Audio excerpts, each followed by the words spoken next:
Nova AI properly.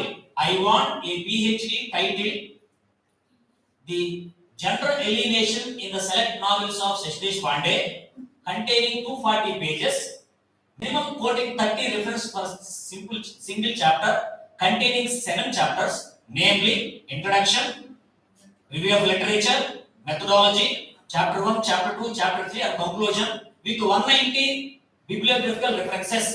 Just enter, within 10 minutes, you will get total PhD. No supervisor, no reviews. Am I disturbing you? Discouraging you? Sir is totally diminishing entire literature and future. Okay, wait. Artificial intelligence. Artificial intelligence is going to rule the world. Now just you go to ChatGPT, share one Google map in ChatGPT, ask what is the price of M.V.S degree college per feet or cent. Real estate ప్రకారం ఈ college land ఎంత ఉందో type చేస్తే ChatGPT will provide the entire cost of this land. Accordingly, it is ChatGPT or AI is going to give answers for many questions. Many questions. Shall I tell you one thing? You can take treatment from ChatGPT. Just you put all your symptoms of illness, it will prescribe medicine. In cooking, in dress, one more interesting is, it is giving beautiful design and prototype for 3D printing. In future, there won't be any employment like servants, cooks, sweepers, cleaners. According to 3D printing features, according to the nature of the product, 3D printing లో మనకు కావాల్సిన అమ్మాయిని అబ్బాయిని design చేసి ఉత్పత్తి చేసుకుని మన ఇంట్లో సర్వెంట్స్ లో పెట్టుకోవచ్చు. Hello, there is no need of human beings in future. In this context, LGBT or queer literature is going to be wasted because there won't be marriages in future with human beings. I'm sorry to say that. చాలా మంది అర్థమైన నవ్వుకుంటున్నారు. Just wait. In this context, please, in this context, possible. Sir, in 10 years back, mobile phone ఎలా ఉంది? Okay, in this context, literature is going to be questioned. My point is, literature is going to be questioned. They are going to take place. Now, in all foreign countries, no sweeper is there. Telsa meeku? Floor sweeping machines vachinayi. Appo ela telsa? Okay, right. It is gateway. Now, my question is, I am disturbing. I think by responses I am understanding it. So, bad news is literature is being challenged. Good news is that the more people depend upon AI, electronic gadgets, internet and social media, the poorer they become in original language. So, there will be beautiful future for language. Do you agree, Krishna? So, I encourage తర్వాత question answer discuss చేద్దాం. నేను employment point of view useful ఉన్నాయి చెప్తున్నాను. I'm not discouraging. But what I have done with my literature to protect the legacy of English literature, I will tell now. So next one. In this context, I developed or designed a material related to soft skills through literature, empowering futurity to English. Now, by having said all these things, sir, shall we leave all the legacy of literature? No. Now we are at junction. Small experiment I have done. I use literature, especially short stories, novels, and poetry. I found out the importance of soft skills, and I try to apply those soft skills to literature, and I try to design material very interestingly so that I can protect the legacy of literature. And I wrote 8 books. Out of 8, 4 books are prescribed in Andhra Pradesh all degree college students. For the last 8 years, every year one book is prescribed. I used English short stories, poems, extracts of novels and dramas to teach soft skills in class. Am I disgracing literature? I am giving a challenge to you. Are you following me? Yes or no? No response. Not sure. So these are four books. So my topic almost is has come to an anti-climax. Only climax remain.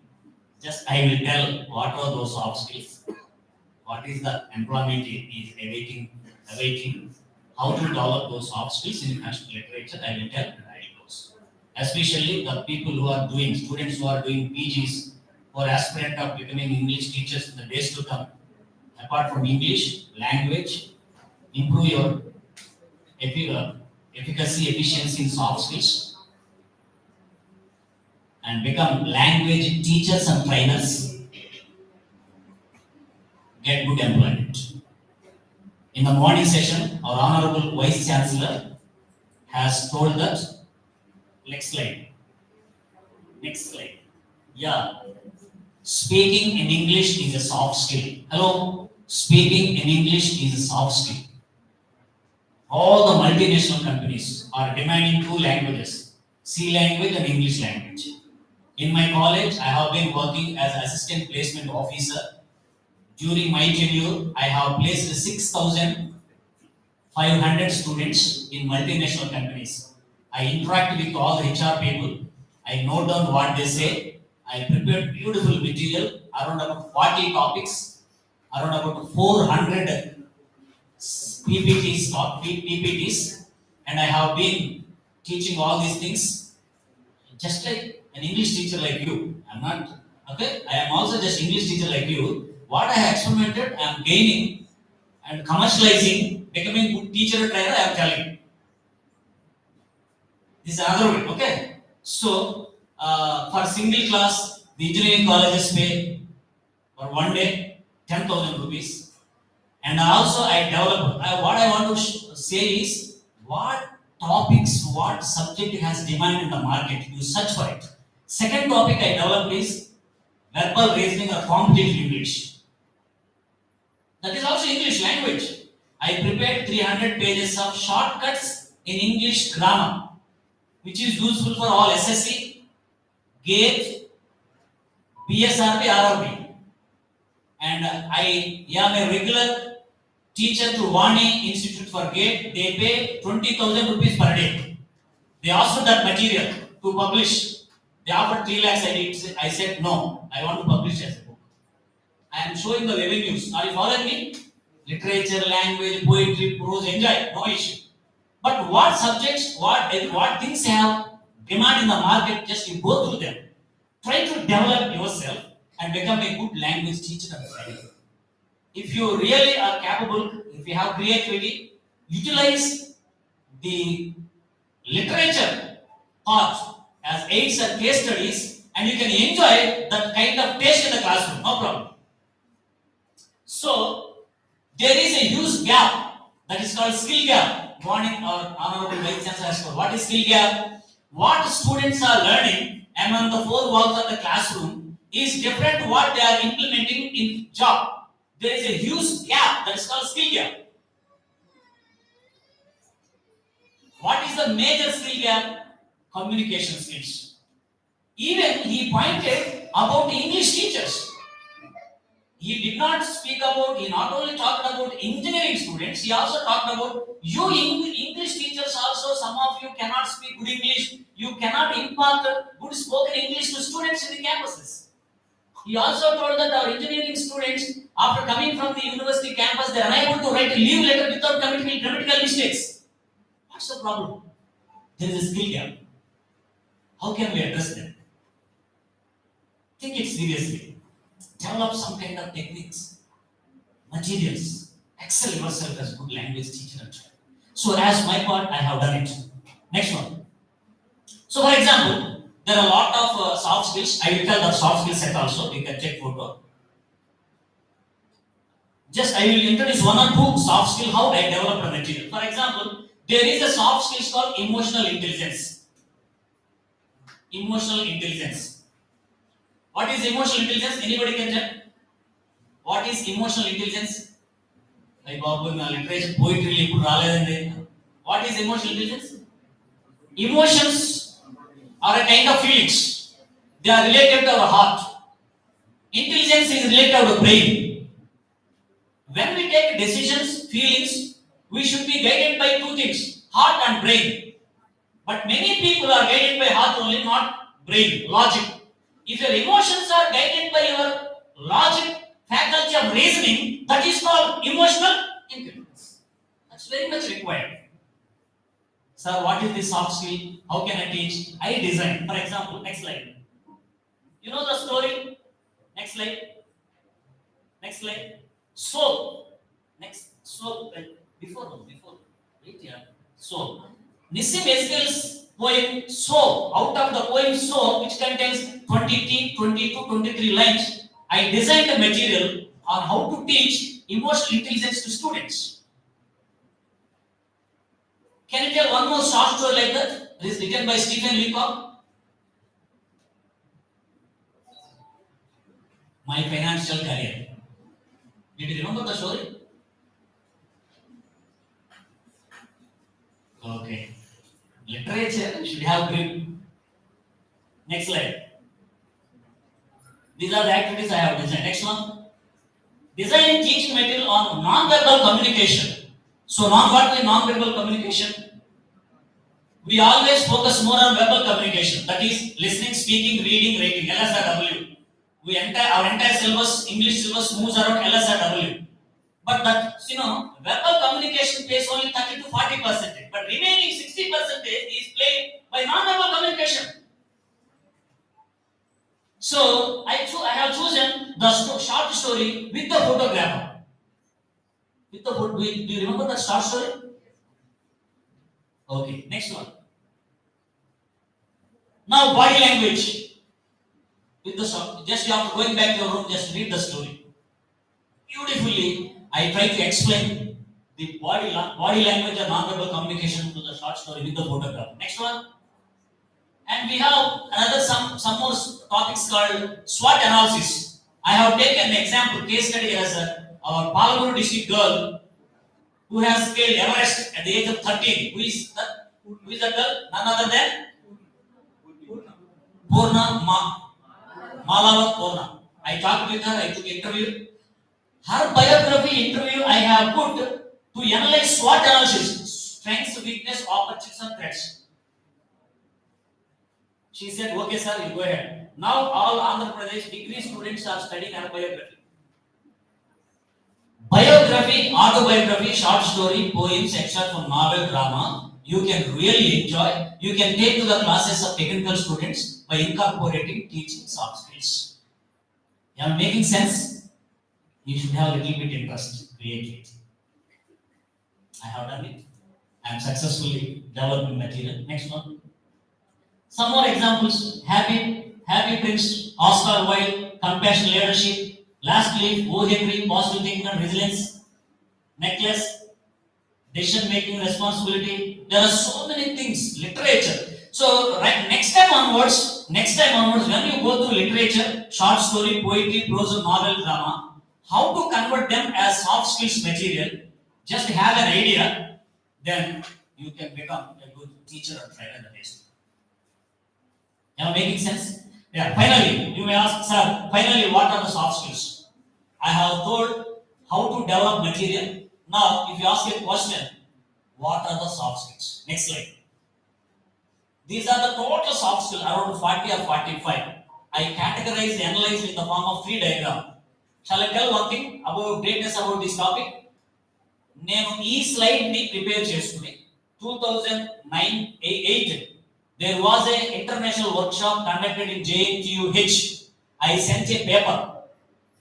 The convener, the first and last senior most professor in English JNTUH, sir has used my paper to discuss total soft skills during those 3 days. During those 3 days, this is the way. I have never seen such kind of analysis. ఈ analysis ని ఎక్కడ చూడలేదు. Total soft skills ఒక table లో పెట్టేశాడు ఈ అబ్బాయి అని అప్రిషియేట్ చేశాడు. అయిపోయింది. Just listen to me. In 2011 January 20th, I went for regular post job in JNTU Anantapur. He was the interviewer. First sight he identified. your skills are needed for engineering students. He just simply selected. I'm not boasting myself. As English teacher, we need to know the hybridization. We are at tension. We are at crossroads. Through English, how can we develop ourselves as a teacher? Maybe soft skills, maybe language, maybe grammar, competitive English, or spoken English, whatever it may be. You try to shine all these skills and become a good teacher. Now I am going to explain for. Sir, shall I take 5 more minutes? Yeah. See, these are total skills, total soft skills. So I wrote a book in technical English available on Amazon.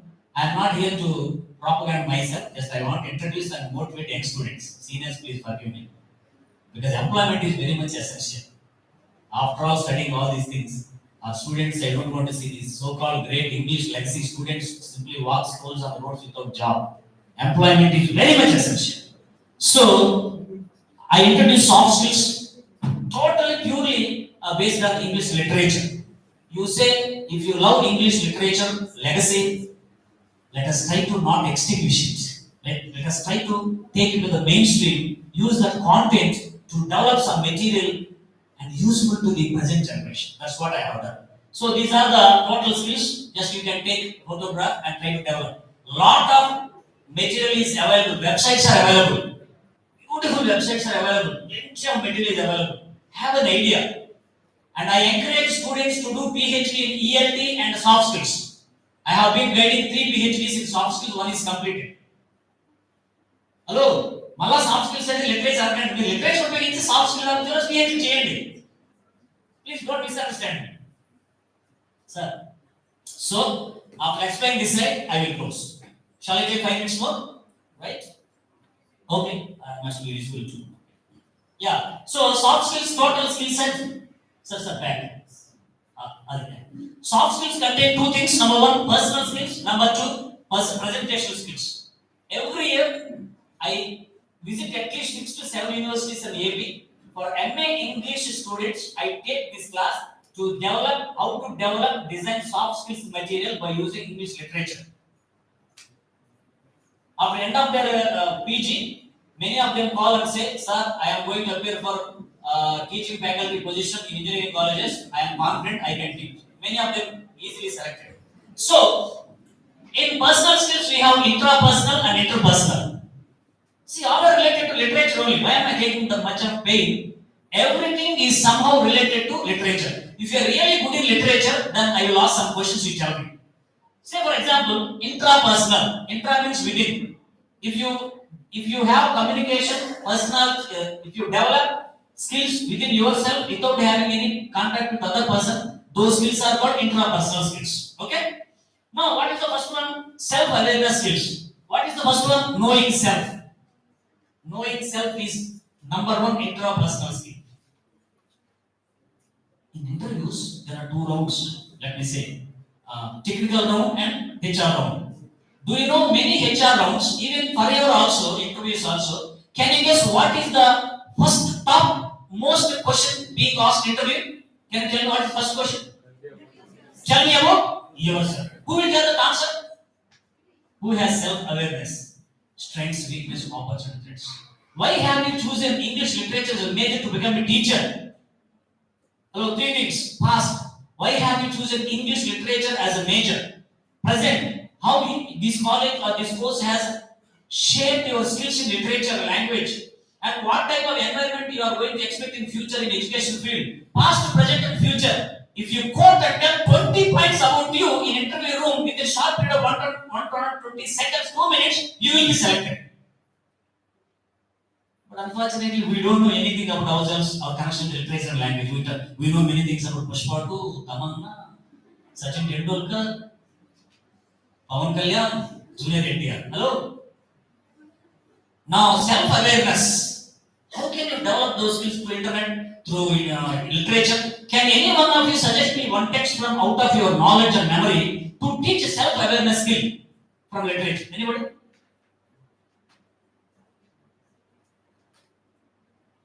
Literature, we are shouting. Anybody? Any short story?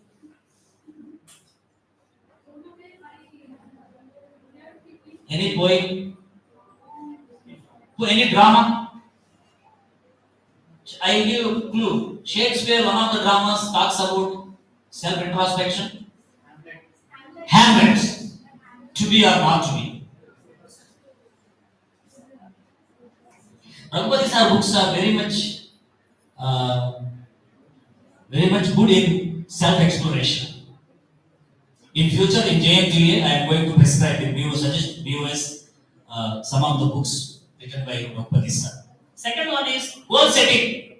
Yeah, now tell me, can you recall one text from goal setting in the literature? Ambition, over ambition, alchemist. Thank you, good catch. Very recent one. Anybody literature Shakespeare dramas? Ambition, over ambition, failure. Christopher Marlowe. Thank you very much, madam. Dr. Faustus, Christopher Marlowe, Dr. Faustus. Hello, Macbeth. Ambition, over ambition, desire for kingdom, at the cost of killing his own king, and feeling guilty. The scent of the throat to Arabia cannot clean my bloody hands. Did you remember? Oh, literature. Next one is positive thinking, attitudinal skills, managing skills, time management. Time management, nowhere it is mentioned. We say many times on the dais, English literature is the brilliant exposure of wisdom, practical knowledge. Now I am asking, tell me. Decision making. This is time to use our literature to explore these skills and teach the students here. I am giving it a challenge. Next one, interpersonal skills, communication skills. ఎప్పటికీ ఇది ప్రస్తుతం అప్పటిగా మాట్లాడే తానులో ఇతరుల మనసులో నొప్పి escape అయి తిరుగువాడు expert Sumathi.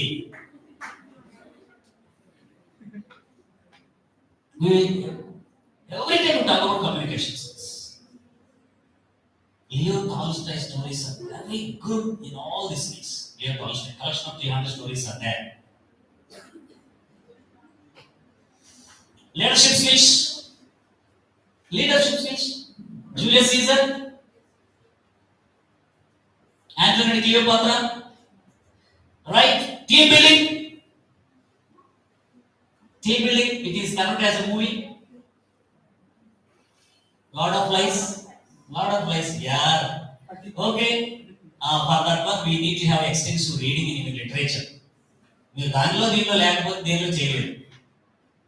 Okay, presentation skills, corporate etiquette, management skills. Now come to verbal skills. What we discuss in English laboratory, LSRW, are different from soft skills are different.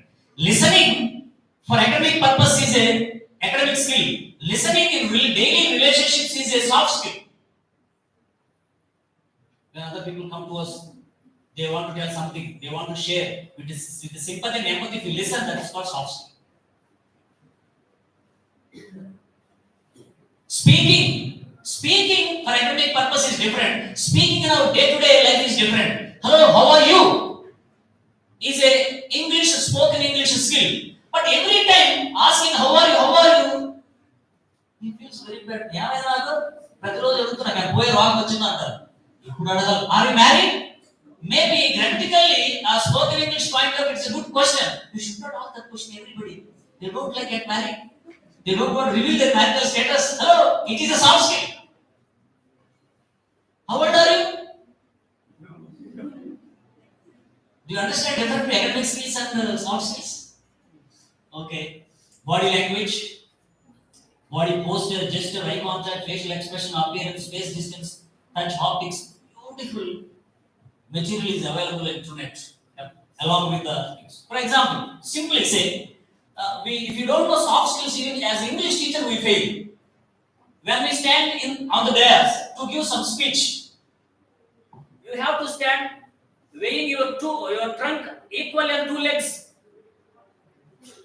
Standing today, I want to talk about autobiography. So autobiography means body weight language.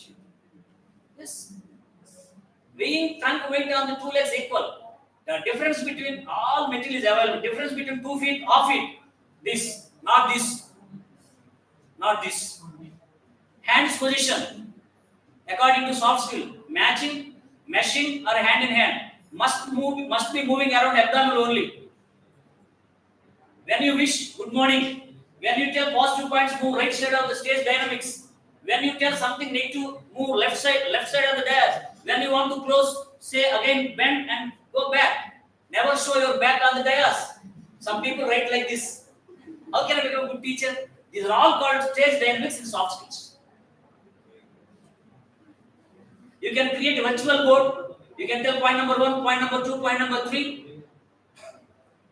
You can tell, use your hand like this, explain, get it back. This is called beautiful presentation. All the companies during your interview time as a teacher also they expect, they ask you, university people ask you, give a demonstration class about something in English. If you stand like this, today I am going to talk about present tense. So present tense means you speak like that. Your body language doesn't correspond to the topic you speak. Is it from cultural point of view or just is there any scientific? After completion of this topic, we will discuss that. Let me finish. Keep that question in view. Okay? Right. Are you following? Some people put both padala, both action. They will be put change. Today I would like to. Actually, what I want to say is, some people will punch ice cream tournament. It's very important point. Some people make paper balls, 100 balls they throw. Some people crack cane, sugar cane. This is very beautiful point. So that doesn't give good impression to the teacher on the dais, especially as an English language teacher and trainer. There is dress code, body language, top interview questions, life problems, crisis management, positive thinking, leadership skills, communication skills. So bigger question, what I want to challenge is, in order to teach all these things, we have plenty of sources in front of us in the form of literature. Do you agree or not? So, I am closing my topic here. So, in order to teach all these things, demonstration, activities, dialogues, quotations, short stories, jokes, lot of jokes. Apart from English literature, you must tell lot of jokes. For everything to explain in very easy manner. One day President of China wanted to visit America, but he doesn't know how to speak in English. He called his PA, asked him to prepare some spoken English dialogues. He prepared 20 dialogues. Hello, Bill Clinton. How are you? How is your administration? How do you do? How are your people? How is your government? He prepared 20 dialogues. On fine morning, went to America. The first dialogue, hello, Bill Clinton. How are you? What's the reply? Fine, thank you. And you? Quite well, I too. Like that, he by heart all the dialogues. On fine morning, went to America. After seeing the grand reception of American people, this fellow has forgotten what he has by heart. Especially first dialogue. He remembered all other dialogues. Quite well, I too. How is your administration? How are your people? So in front of all people, instead of asking, hello Bill Clinton, how are you? He asked, hello Bill Clinton, who are you? That fellow mind was blocked and he got shocked. He looked around, thought for a while, okay, he may be asking for joke. Let me say my reply in joking manner. He said, okay, you asked me, who am I? I am husband of Hillary Clinton.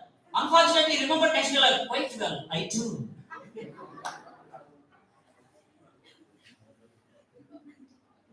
Mugging up by heart question methods will not help you. Lot of situations.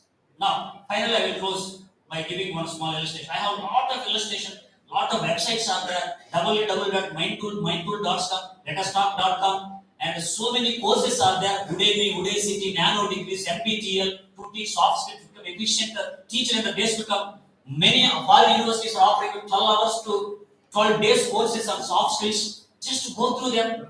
Don't stick on to the syllabus prescribed in your classroom. Go beyond that one. Lot of certificate courses are available. And I wish you to become a good language teacher and trainer.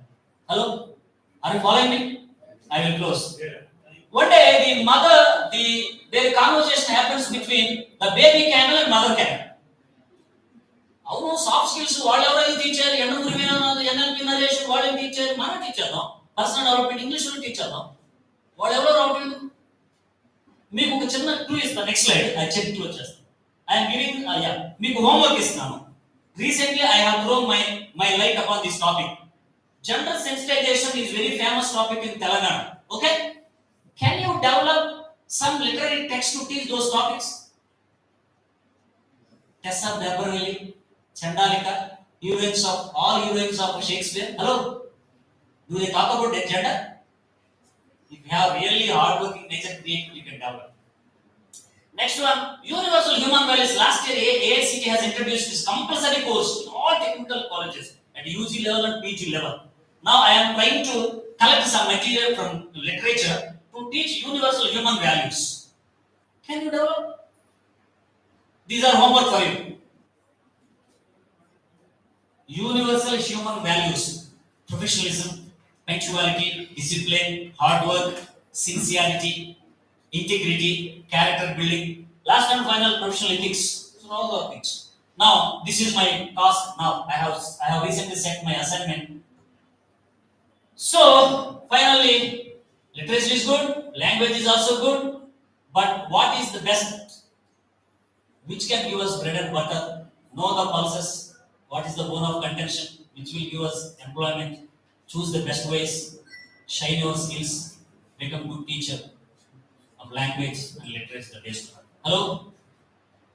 The silent అయిపోయింది ఏమైంది so much interest okay చాలా areas ఉన్నాయి నా ఉద్దేశం చాలా skills నా దగ్గర దాదాపు 40 స్కిల్స్ ని 400 పేజ్ బుక్స్ తో త్వరలో నేను రాస్తాను మీ మెటీరియల్ డిజైన్ చేస్తాను యాక్టివిటీస్ జోక్స్ రకరకాల we should be knowledge banks literature people knowledge banks multiple languages లో డిఫరెంట్ గా రకరకాల చెప్పడానికి రెడీ ఉన్నారు now let me continue my example and close. The baby camel is asking mother camel, Mom, why our legs are so tall? The mother said, Baby, God has created to walk in the desert fast. Oh, thank you, Mom. My doubt is clarified. Okay, one more doubt. Why our ears are so big, bushy? Hey, don't you know? When a sandstorm comes, it should not enter into our eyes and ears. That's why God has created the specific purpose. Thank you, Mom. My doubt is clear. And why there is a hunchback or big back to us? Hey, don't you know? We are the only animals in the entire creation. We can survive without drinking water for 21 days. God has created us in such a manner that we can survive. Oh, thank God. I understood, Mom. Mom, finally I have a small doubt, man. What happened? See, I understood that we as camels are created to sustain and live in this great desert. Yes, ma'am? Yes, baby. One more final doubt. God has designed us, He has given beautiful skills to survive, to be successful, to live, lead, evolve in this desert. But you know, Mom, why these human beings are kept us in jail like zoo? They are in zoo right now. They are in zoo. What is application part?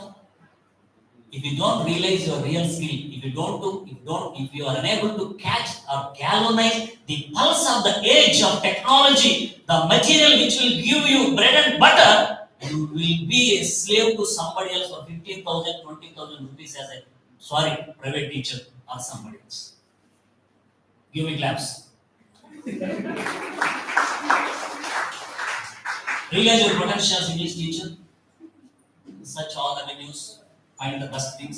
You can become an efficient teacher by using, not depriving the legacy of English literature.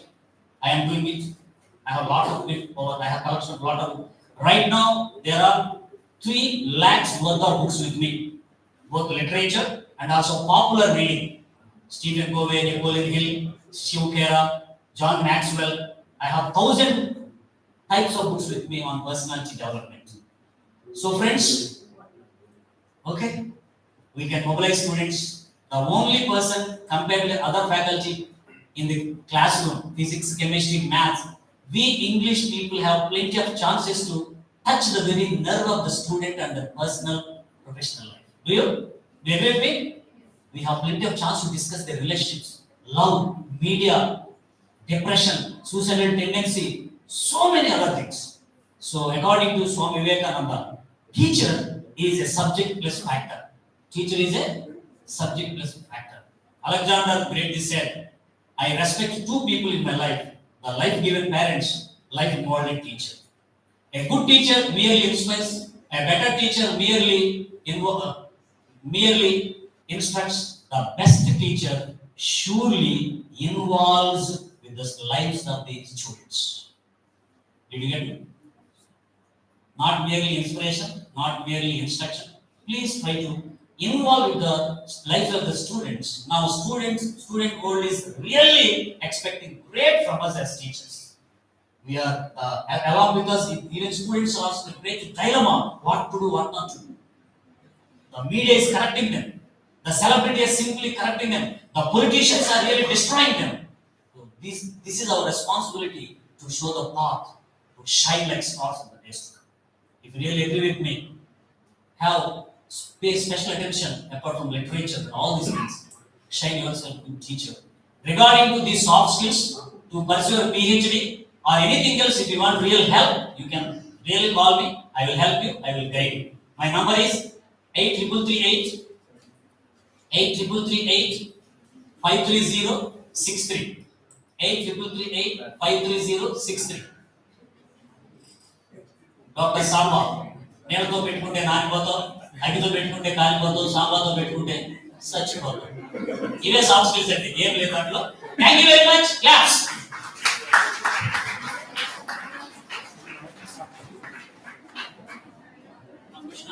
Sai is asking some questions. Thank you very much, sir. We allow you only 2 participants. If you have any queries, any questions, any explanations, you please. You are allowed to ask any 2 participants because we have to move to the next session, technical session. There are many participants are waiting for their presentations. Please. No one is there? You're asking something. You are always there to get in. Other people, please. Okay, satisfied sir can continue for until dusk. Sir, no politics like which language is good, this will extinguish your politics, this and that. I am only for employment, students welfare. Okay. There is no use of discussing which language is why these people are imposing these soft skills. What is the politics behind all this? Just one issue. If you want them, you can tell. You know, when it comes to body language, when you attend an interview, the so-called standardized or standard body language, because the body language depends on the physical features, geographical features, cultural aspects, civilizational aspects. It's not just the body, about how it is supposed to be presented. So, as far as that aspect is concerned, for example, when it comes to non-verbal communication, if you say like this, if you do like this in India, it means something else. But when you go to Albania, if you say like this, it is quite the opposite. So it all depends on geographical, cultural, civilizational aspects. So I don't think there should be kind of a standardized pattern, a standardized physical posturing, and all these things. It's nothing but mechanization of human body. You can't do that because if I love today my jubba, my kurta, I like wearing this one. If I want to attend with this attire, I should be able to attend with this attire. But there should not be any kind of like pleasures and all those kinds of things. No, I don't think so. It's a kind of every time I say it's a kind of cultural historic aspect. There is nothing but there is nothing more than this. Right, thank you. Yeah, let me add what Sir said is right. Let me add one more point, please. What Sir said is body language changes from culture to culture, country to country. That is totally correct. While teaching those non-verbal communication, international non-verbal communication, you must know that one also. When you go to Japan, who are you? When you say, I have done that problem, I have done that project, we say generally, మనం చూపించుకున్నప్పుడు మనం నేను ఎలా అంటాం, గుంటు వైపు చూపించుకుంటాం. జపాన్లో నేను చూపించి ఎలా చూపిస్తారు తెలుసా? ముక్కు వైపు చూపిస్తాం. నేను అంటాను. అది తెలుసుకోవాలి కదా అక్కడ ఉండడానికి. So, I agree with you. Body language is, it varies from country to country. Even knowing that variation also will help them to be efficient in that country. Even when they will behave with that kind of people in multinational company environment, that is also requirement. Okay, now come to dress code. See, anthropologists fashion technology people, psychology people have studied exhaustively on these topics. We may go little bit here and there, but total 90% facts are established. According to anthropology and also psychology and optics, they established a fact like this. The way we wear dress tells what type of mind we have.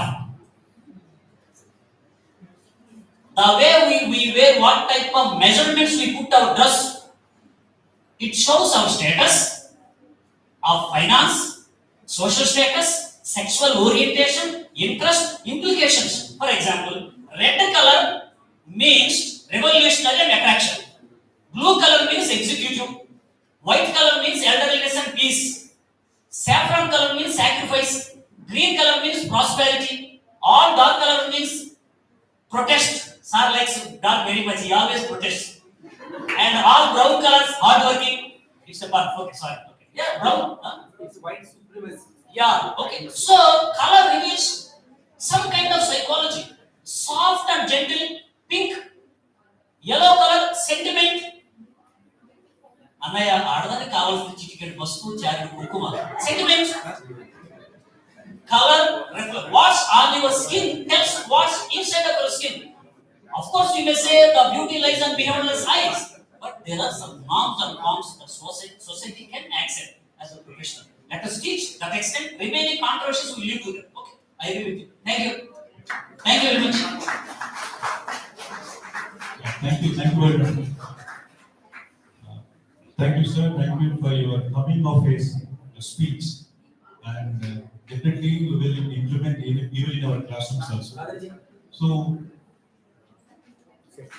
I request Dr.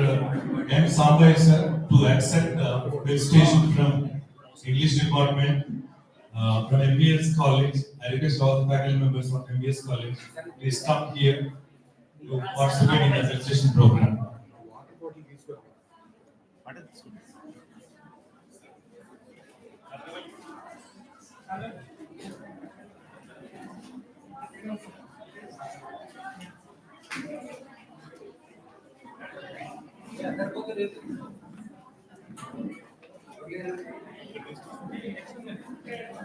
అలా నిలబడతాను sir, నేను చేయరు దేశం నిలబడతాను sir.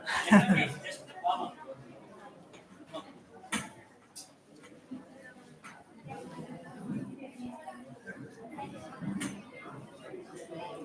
Students ఏం అడగలేదు అసలు, silent విన్నారు.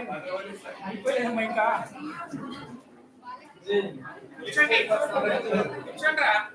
Madam, thanks for staying until end.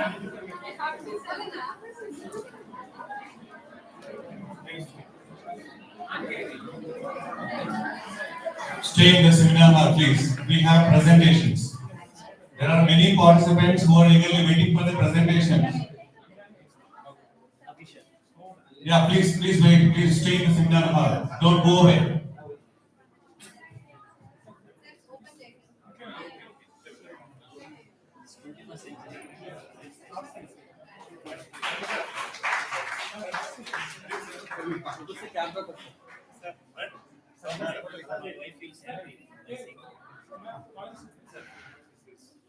Thank you very much.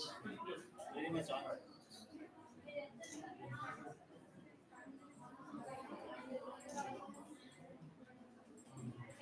Thank you, sir.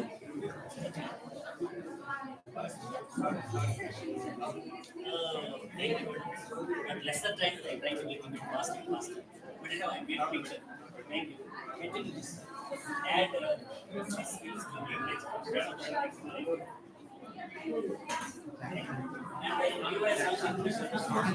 Before moving to technical session, I request Dr. J. Malavi madam,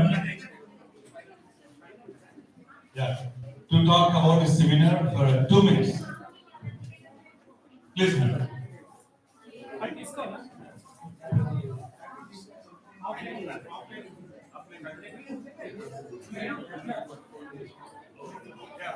Good evening, all. Respected convener of the seminar, Dr. Suryanarayana sir, Kadirwali sir, and all the department of English, all the faculty, and all the other teachers scholars of English and the students of English literature and language. I'm extremely delighted to stand here on behalf of the Department of English, Palmur University and M.V.S English Department. And congratulations, sir. And I heard over our lunch, sir was sharing. This seminar could get the articles from all the states, more than 12 plus states seems. This is a clear indication that we can call it as a national seminar. Good sign, sir. And yeah, you have started this, sir. The other colleges, all the degree colleges, and we continue. If you have started something called legacy, we'll continue that. And all the resource person people, they were marvelous, sir. And Raghupati, sir, he was a reservoir of knowledge, information. Thank you so much for such a great resource person. And Sambal sir, he's a what to say, enthusiastic tank and soft skills. Thank you. With a great exposure to language skills, soft skills, and literature too. And thanks, sir. Thank you for inviting me to be here to take part in. And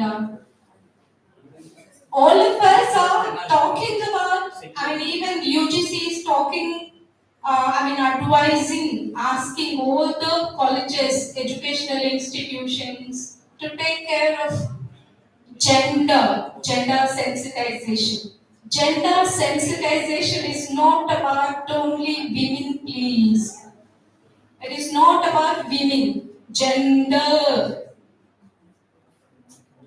This we have to search. I was expecting this topic part of our seminar to be discussed, where I wanted to, somewhere want to vomit what I have, but you have it. Let me do that. Anyhow, thank you, sir. Thank you so much. Hearty congratulations to the entire team, college, and the principal who has given you the scope. Thank you, sir. Thank you, madam, for your encouraging words. I request the faculty members from the English department, please come over here. Please, madam, accept our presentation, please. Yes, only two, madam.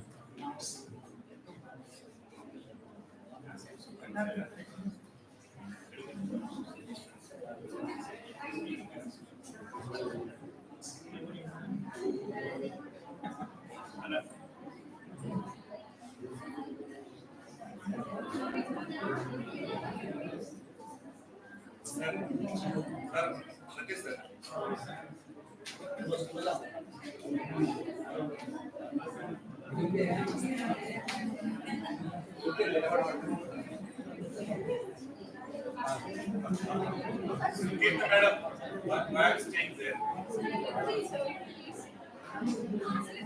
Madam, you are not the guest of, seminar, please.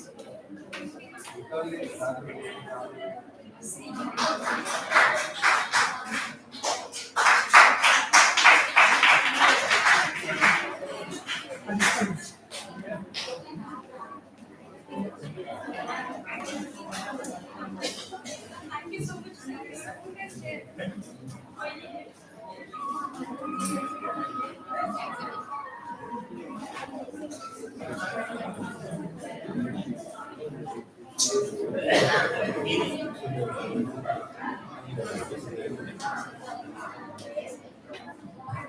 Thank you very much, everyone. Now we go for presentations. Any one of you come here, and if you have any PPT, you please give it to Hussein sir. He will download and everything here. He will arrange everything. Anyone is there?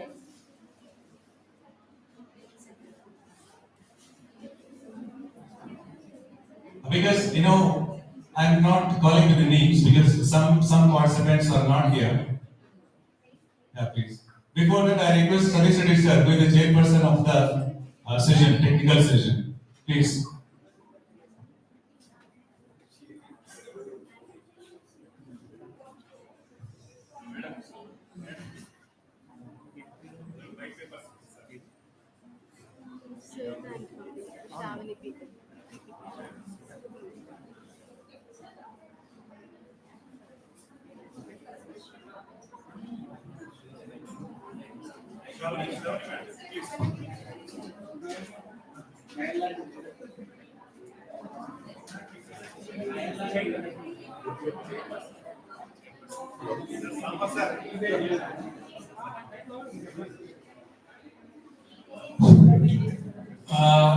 Dear students and faculty members, I know it would be very difficult for us to really, after relishing sumptuous meal, sumptuous lunch, to be patient in the hall. But as a learner, I hope that you need to be very patient.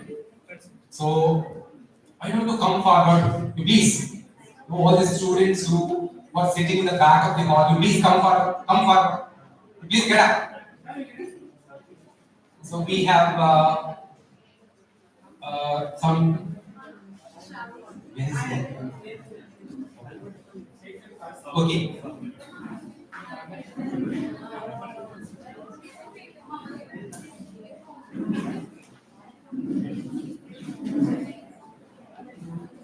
So delegates from other colleges, other institutions are going to present their papers over here.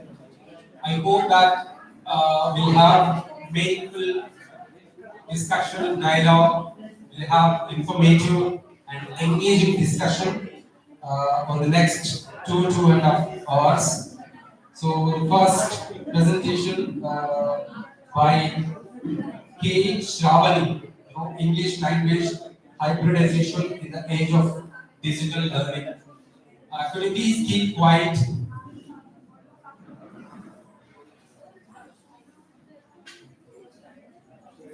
I hope that you are not going to cause any kind of inconvenience to the people who are going to present their papers. Please. Shravani, you please go on.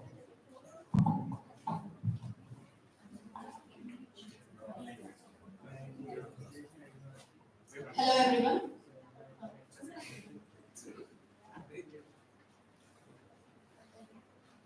On this eminent platform, I'm here.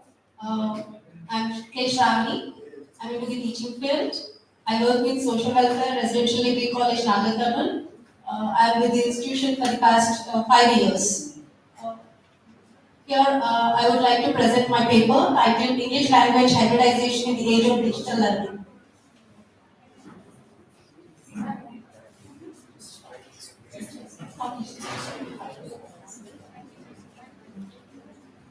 In today's world, there is no question.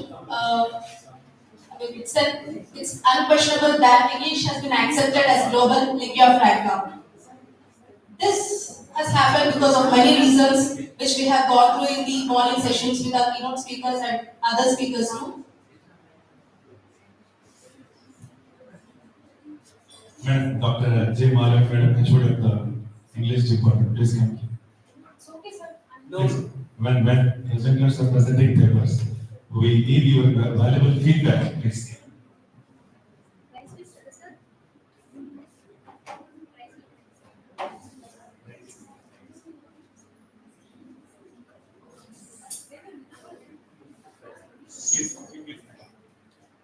So, we all agree that English has taken the role of global lingua franca because of various reasons like colonization, digitalization, and ease of English, where English is able to take other languages, borrowing words from other languages, and moving on. In its journey, English has traveled and entered the cultures of other regions and cultures. That's how English has become global lingua franca. Here, the people, the native speakers of other languages started learning English as second language. Even in India, they learn English as second language.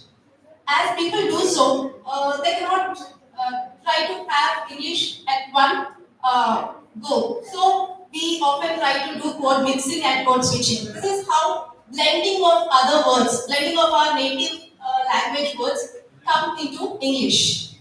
And this blending of words, phrases, syntax, or say the linguistic features of other languages into English makes the formation of hybrid English. In India, we can see various hybrid Englishes. The most famous and notable one is English, the Hindustani and English blend. Of course, we also have our regional South Indian varieties like Tamil and English blend, Tanglish, our Telugu and English blend, Tanglish and Tanglish, Tamil and English. So Hindustani and English is English. Here, this is happening at its own pace, the evolution of English, Tanglish or Tanglish. But the advent of digital technology, internet, social media has sped up this process drastically. This hybridization could not have been taken up this pace and enter the lives of our everyday without digitalization. Because the academic English always focuses on professional or standard English. But with digitalization, social media, and all the other net speak, the hybrid English is also started to be accepted into our daily lives and even to some extent to professional, academic context also. The digital platforms, I would like to talk about some research. There was some research into this topic by Agnihotri and Sinha. They have pointed out in their case study of digital platforms that in India, especially in India, the digital platforms like YouTube, they offer content in hybrid Englishes like English, with mixing Bengali and English or Tamil and English. This has been so much popular with the students because students, basically being the netizens, they have got this reachability and they are able to adapt or relate to the content so easily when the YouTube channels or the online videos or online content videos are put in English or any other hybrid language. This was the research study done by Agnihotri and Sinha. And they have also pointed that this is a really good phenomenon because at the end it's the students that have to get benefit. So being English as medium of instruction, we can it's okay to have the hybrid English to be accepted. There is also a question of extension of regional languages. Answering this, Mohanty, he has done research on it and in his paper, strategies in saving the regional languages. He has pointed out that we can use digital platforms also to archive or to use regional languages alongside English. By doing so, we can give a platform for the regional language alongside English. This will help the regional languages also to flourish along with English because there is always a question or a fear among the regional linguists that the flourish or the complete hegemony of English over the digital platforms is taking a toll at regional languages. This could be balanced if the digital platforms also include the regional languages alongside English. This is what Mohanty was telling in his research paper. Talking about English being accepted, there was a question in the morning session whether English is accepted. Yes, English is accepted, dear friends. You can see English option in your Gmail. I don't know how many of us know, but you have the option of English in your Google Pay. And your Amazon Alexa also responds to you if you tune it to English. English is accepted now. So this is how English is hybridized, and the hybridized English of Hindustani or India is also accepted because one of the reasons might be because India is highly populated and the people of commerce, they always want the market. We give a good market for them. Talking about the digital platforms, talking about the online digital platforms where we talk about learning management systems. The apps like Byju's or Google Classrooms. These are also and the language learning apps, Duolingo or Babbel. They also assist you in your local language along with English. This also gives opportunity for the English second language learners to learn English, taking the help of their first language or say their native language. And sometimes it also allows code mixing or code switching, which we generally do in our classes. Other than this digital platforms, the social media and texting apps, these are also the ones which have given wings for creativity and the rapid evolution of hybridization. The hybridization has come with some advantages. I'll go with some advantages of hybridization. And sorry. Okay, I'll conclude. So the hybridization advantages are the ease of communication, and then ease is because of the code mixing and code switching, and the other one is inclusion of the local languages, creativity. Creativity, this has gone to a great extent where emote icons are used. Sometimes without emote icons, you don't know what you are conveying. Okay, without a smiley, don't know whether it is okay or okay. Even the use of digits and letters, the combination, that is also one kind of creativity. But the question is, how much of the hybridity is accepted? It has also come with some challenges. Like it questions, it is, if we accept more of hybrid English, it will cause a potential risk for the professional English, and it hinders the students for their academic or professional career. Academic writings, it will be a problem. And the native speakers are also at a loss because of more hybridized Englishes. Might be there comes a situation where mutually unintelligible English could be formed because of too much of hybridization. So at this point, the language educators, linguists, and teachers should take the role, striking balance between usage of or encouragement of hybrid English and equipping the students with professional linguistic skills for the academic and professional purposes. In India, where multilingualism is part of its culture,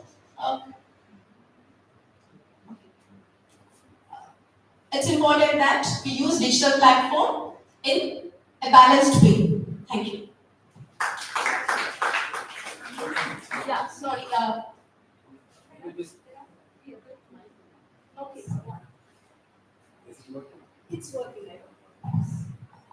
So, immediately after the presentation, now the session is open, thrown for open discussion.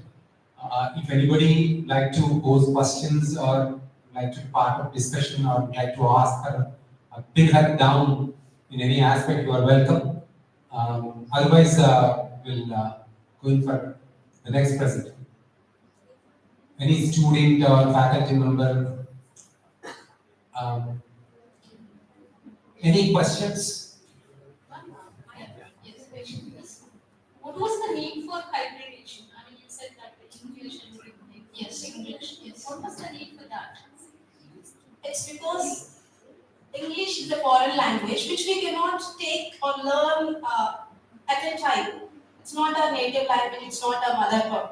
It happens with any language, I think, not just with English. Any language that you learn as a second language, we often tend to use our native words in between. Accepted, no? Then you also said that teachers should play the key role to balance or help the students learn the good language where they can express themselves effectively. Then what is the need when they could make use of this hybridization or hybridity of languages? then what is the use of having the so-called standard language or good language? Because too much of hybridity makes the student at a loss moment. I mean, texting, if someone writes like before, if a student writes B and 4 digit and U instead of writing before, like a hybridized internet Ma'am, speed. even I have to someone who is not maybe not maybe is Gen Z is comfortable Yes, Gen Z. with this, but I am not. I am a older Yes, yes. generation, so I have to learn something else. Yes. Okay, I have to learn, unlearn, relearn. Instead, why don't I focus on the target language, which is hybrid language, good language. Good language. And yeah, on the other hand, I can learn my mother tongue. Yes. I can be very good at my mother tongue. I can read, write, express myself effectively, so that I can preserve my culture, knowledge of the society, and whatnot. Then what is the need? For the teachers to strike this balance. Need for even the students. It's only the commercial aspect that even we people of India, when it comes to academics, we are expected to follow the British English, where it differs in spelling, pronunciation, vocabulary, differs from American English. Right? And we, as we are we are living in a digital world. We have no other goal than following the American English. Okay, In digital world, we are following American American English, and then that This is not is even American English. yeah that has paid all the other platforms where you can Let's speak, you chutney mix everything and make new chutneys every day. Okay, that is happening. But when it comes to academics, we are supposed to follow British English. And when you write a piece of any research article or a thesis or something or other, you have to follow the spelling of British English. And when it comes to Indian academics, we are supposed to expect it to follow British English. So it is, I don't know. That's a policy matter. I cannot talk about it. But as far as our role, what I meant to say that is not too much of these things like today, if they write 2 and DAR. If we permit that, that becomes, even the student takes it's okay. And more of such forms which are not accepted, not accepted really. That's okay for their peer group, for their netizens, but not in the, even I may write today in a text message, but I don't do it in my CL, my application for a leave. So that's how, making them aware that your net speed should be limited. So that's what I meant when I said that. Okay. Next, we have Dr. Sri Sai Krishna. Thank you all. Next one. Shivashankar Madhuri.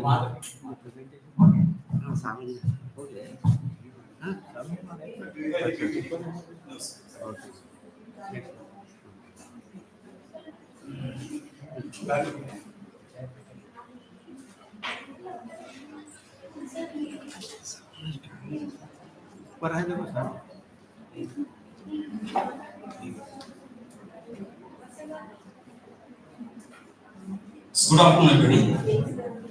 Honorable jury and dear participants. It gives me immense pleasure to be part of this one-day seminar. My topic is the role of English in multilingual societies. When you look at English, it has become imperative for the entire population of the world to acquire it in this globalized world.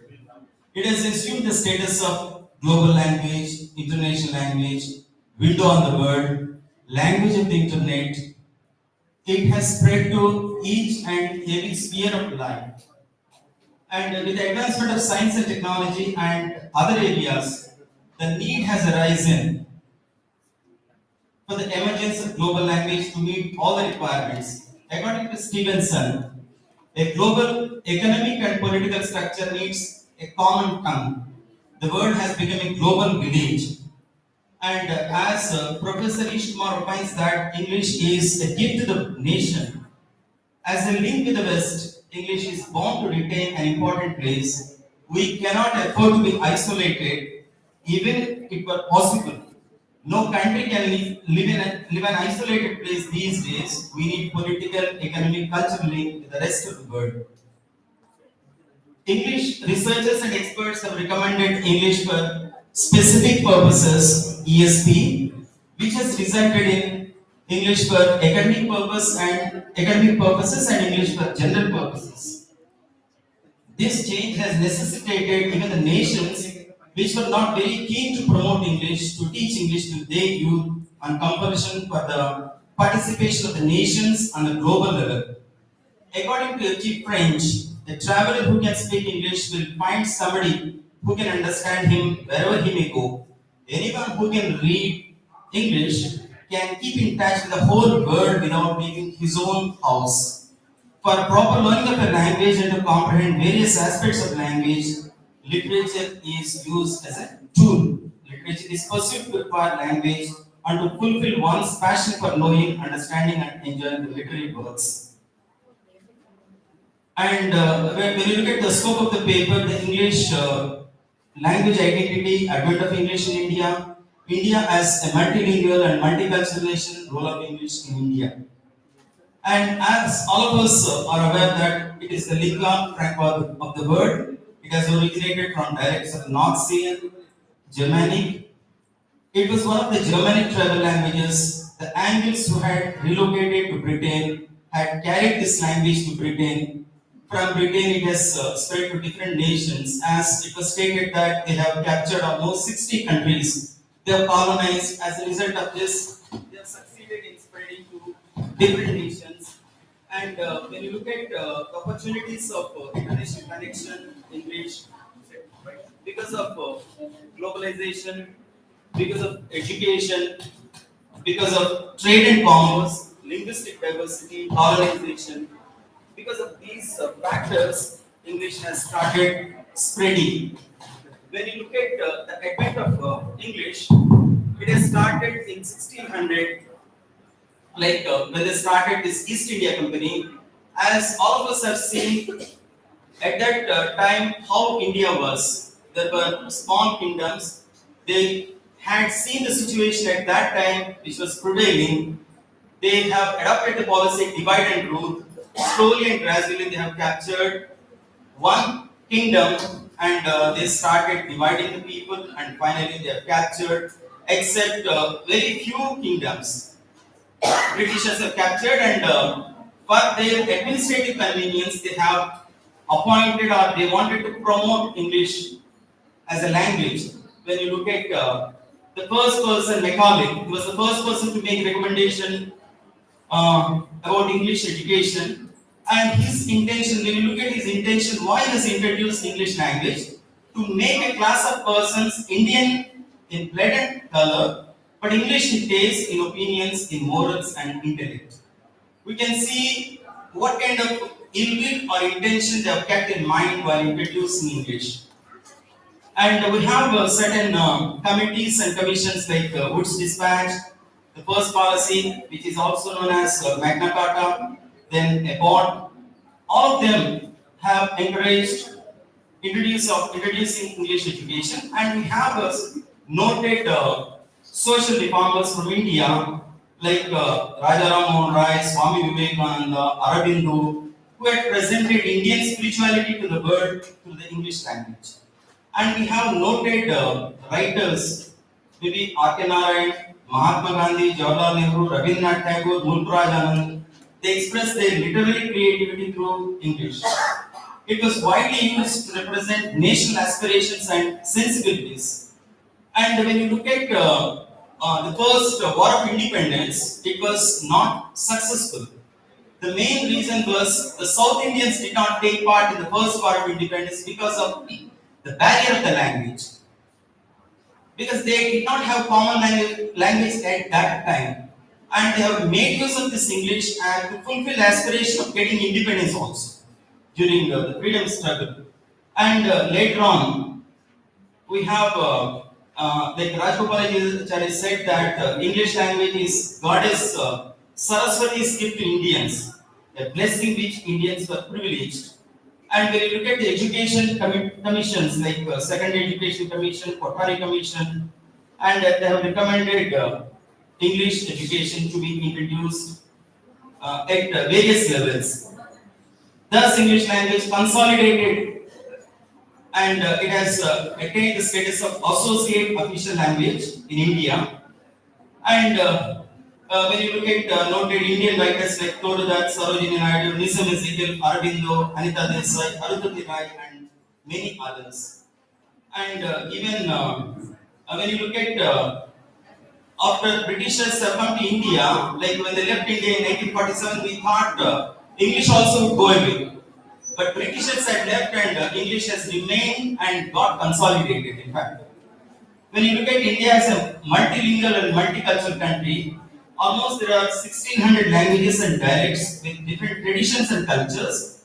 In such a diversified country, no one language would serve the purpose of promoting unity. Each language is unique and confined to a particular place spoken by the people of that region. As a result, education, employment may not progress, hence the common language was required and English had fulfilled it. And we have seen what do you call the reasons for retaining the importance of English language for education, employment, to go abroad, for job market, for all these things, English has become essential.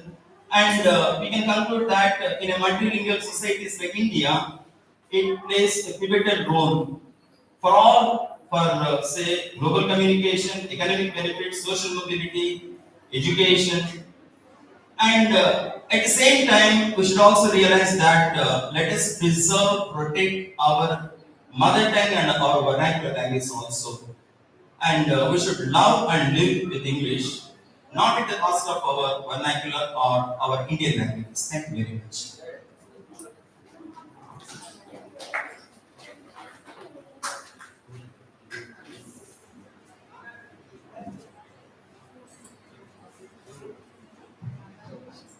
Good sir, congratulations, good papers.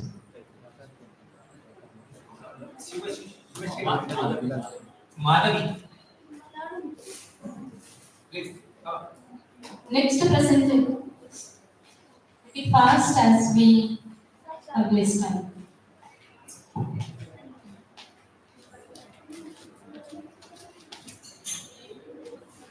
Just present the gist. Start it over.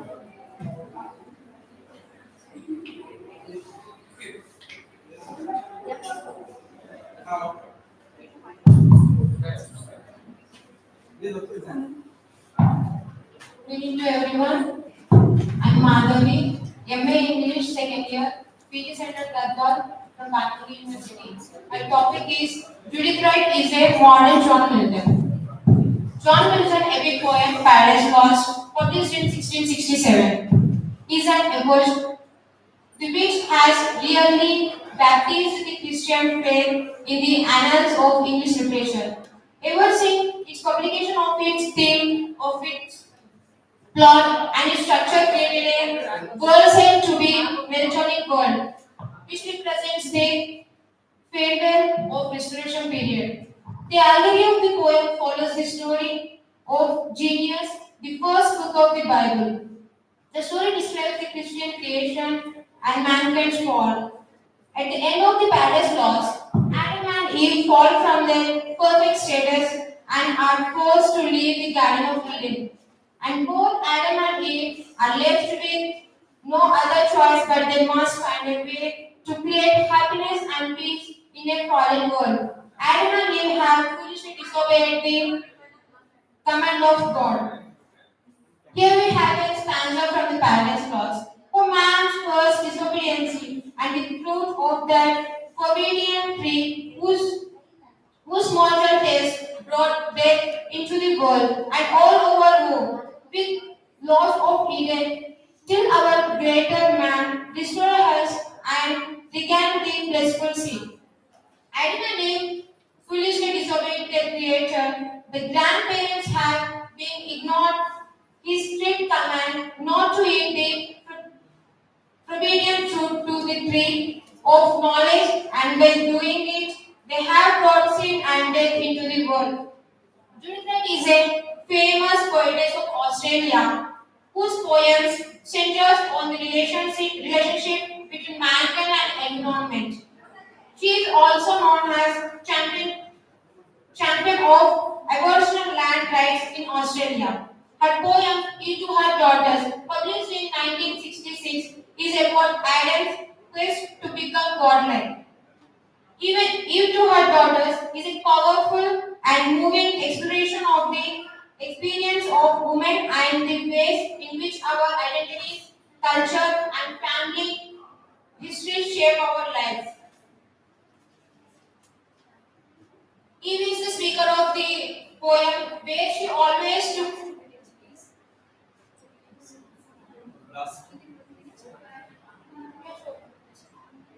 The poem of the dramatic monologue, which attributed biblical Adam, is transported to Saturn, who is ambitious to become God. That means, ever we see that nowadays machines are very much in our world are using. Due to that, in Eve to Her Daughters, she already discusses with her daughters how a woman should and must be independent, and also how she fears the punishment. This was my topic. I sincerely appreciate that I have had this chance to present to you. Thank you. Thank you, ma'am.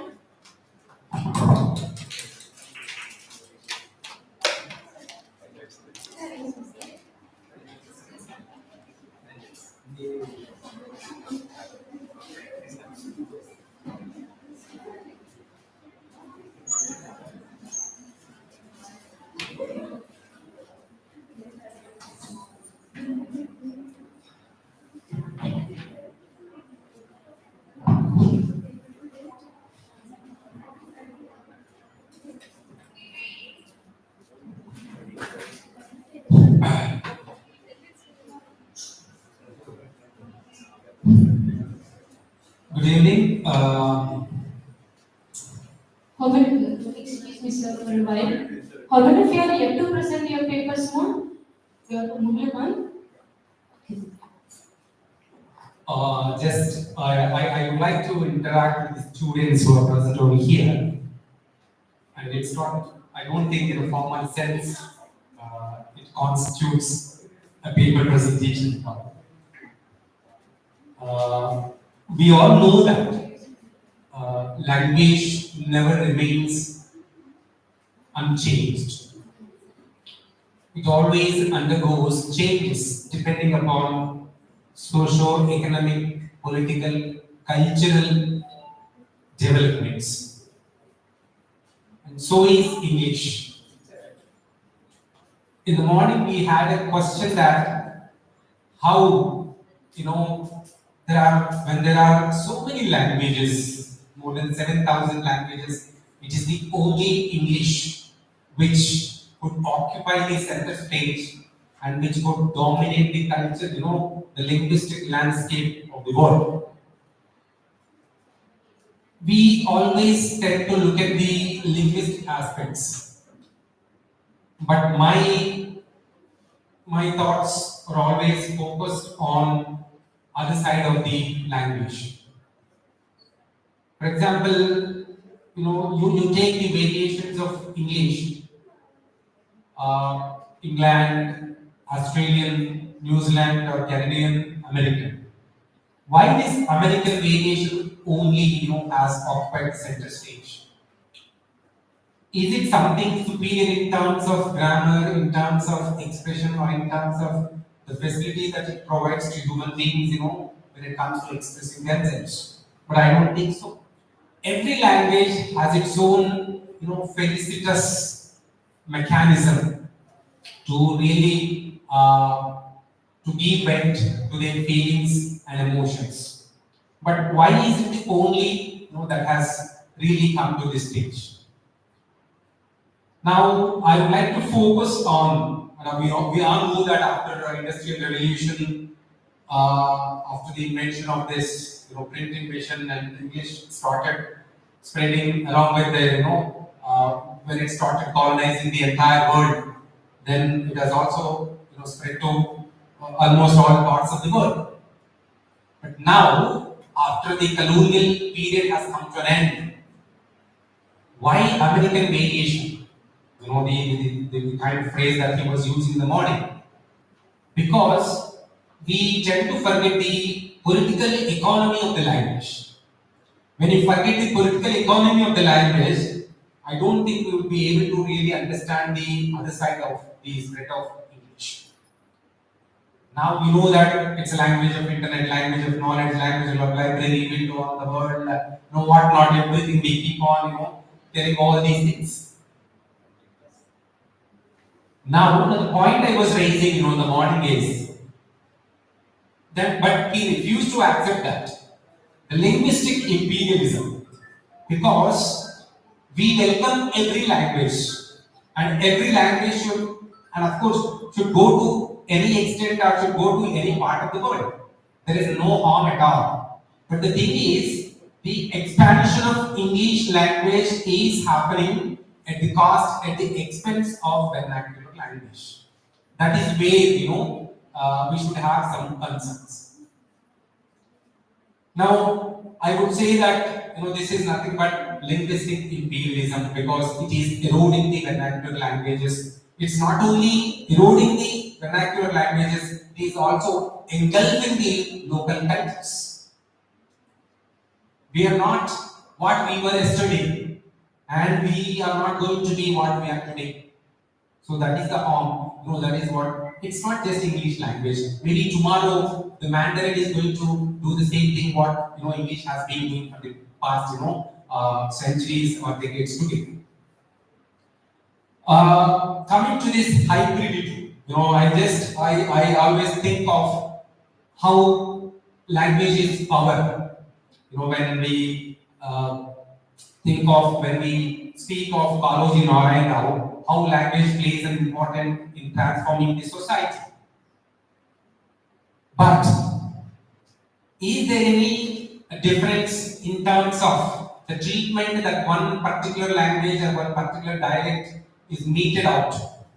That the kind of treatment that is meted out to a particular language used by the Dalit Bahujans or Dalit communities or Adivasi communities or under downtrodden sections of the society. If you take Indian context, not necessarily English language for that matter, it could be any language. The elite sections of the society who monopolize the language, relegating the language and the dialects and the expressions of the Dalit Bahujans to the margins of the society. So it is as if their usage, as if their expression is privileged, is kind of as if it deserves all the respect. And that's what in this country this Brahminical community is playing when it comes to Sanskrit. And I also being an active participant of Telangana movement, that I realized that of course when I studied that with the flow of the surplus in agricultural income that has flown to the Telangana region, when they started setting up all the industries and all the hotels and other things, publication centers and everything, they started propagating their own language and denigrating, completely insulting, ridiculing this Telangana language. So how this money power, how this social status, first of all, even forget about the money power, forget about the surplus in agriculture field, the social strata and the social status in society, their birth plays an important role when it comes to projecting a particular language as if that is the only dominant language in this world. Not necessarily in this country, in Andhra Pradesh or Telangana, elsewhere in the world. And if you take even African American vernacular English, their language is also derided. Their language is also looked down upon. And they are not respected in terms of their expressions. So if you take African countries, and of course they have their own English, but their English is not respected at all. So it is not only when it comes to like caste, race, and region. Region is like I just touched upon the issue of Telangana and Andhra Pradesh. I'll just give you one example. When it comes to using the Telugu, the same language Telugu, when it comes to Telugu, I think it was probably 10, 11, 12 years ago. There was a story carried by the Andhra Prabha or some other particular news rating that some important politician was running, that he was fleeing from hospital. So they carried an item with a headline that saying, Lagetti, Lagetti, Lagetti. This expression was never heard of, in the history of Telangana. And now that newspaper was very popular, across the Telangana region. But how could I understand the language, that the word Lagetti, Lagetti. Even we don't use Parigetti, Parigetti. Because the publishers, the owners of the newspapers, who are from a particular region, who are from a agricultural surface, who are from a particular dominant caste, and they are trying to really bombard the minds of the Telangana people, not only minds of the Telangana people, the minds of the Bahujans with their own elitist language. And forget about that, because neither the art forms of Telangana nor the theatre art forms of the Dalit Bahujans were projected, were really portrayed in the films and dominated by the one particular community of the Telugu industry. Then it is a case everywhere. And when it comes to women particularly, and there is no neutrality at all. Like the question that many a time that we tend to ask that, are you married? Some kind of thing. When it comes to women, particularly, people feel excited to ask that question.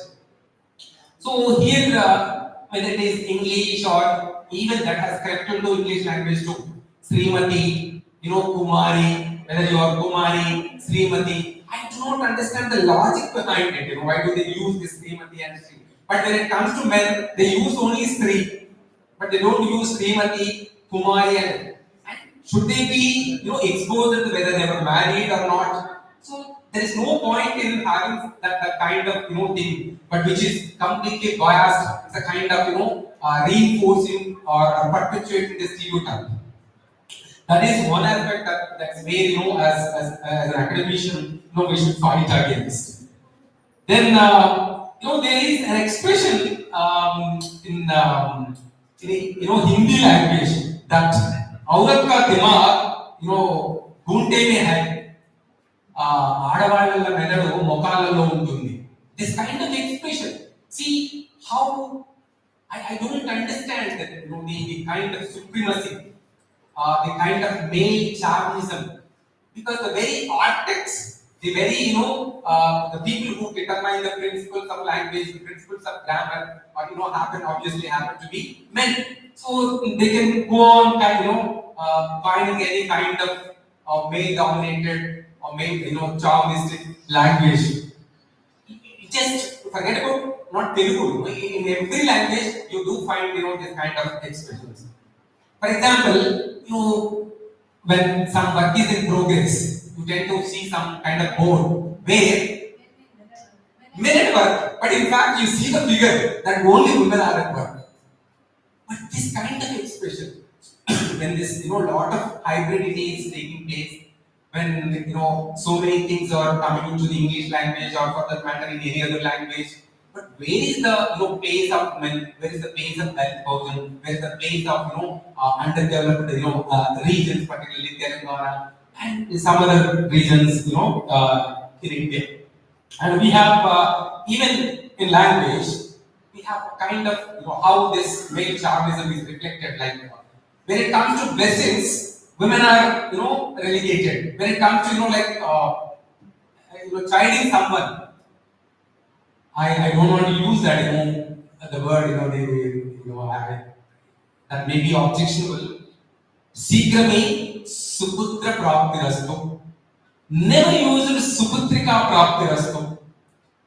This is how language internalizes, perpetuates, or completely condition the minds of human beings, and particularly the formative days of people, particularly when it comes to kids, children who are who are in the process of learning, who are in the process of knowing the world.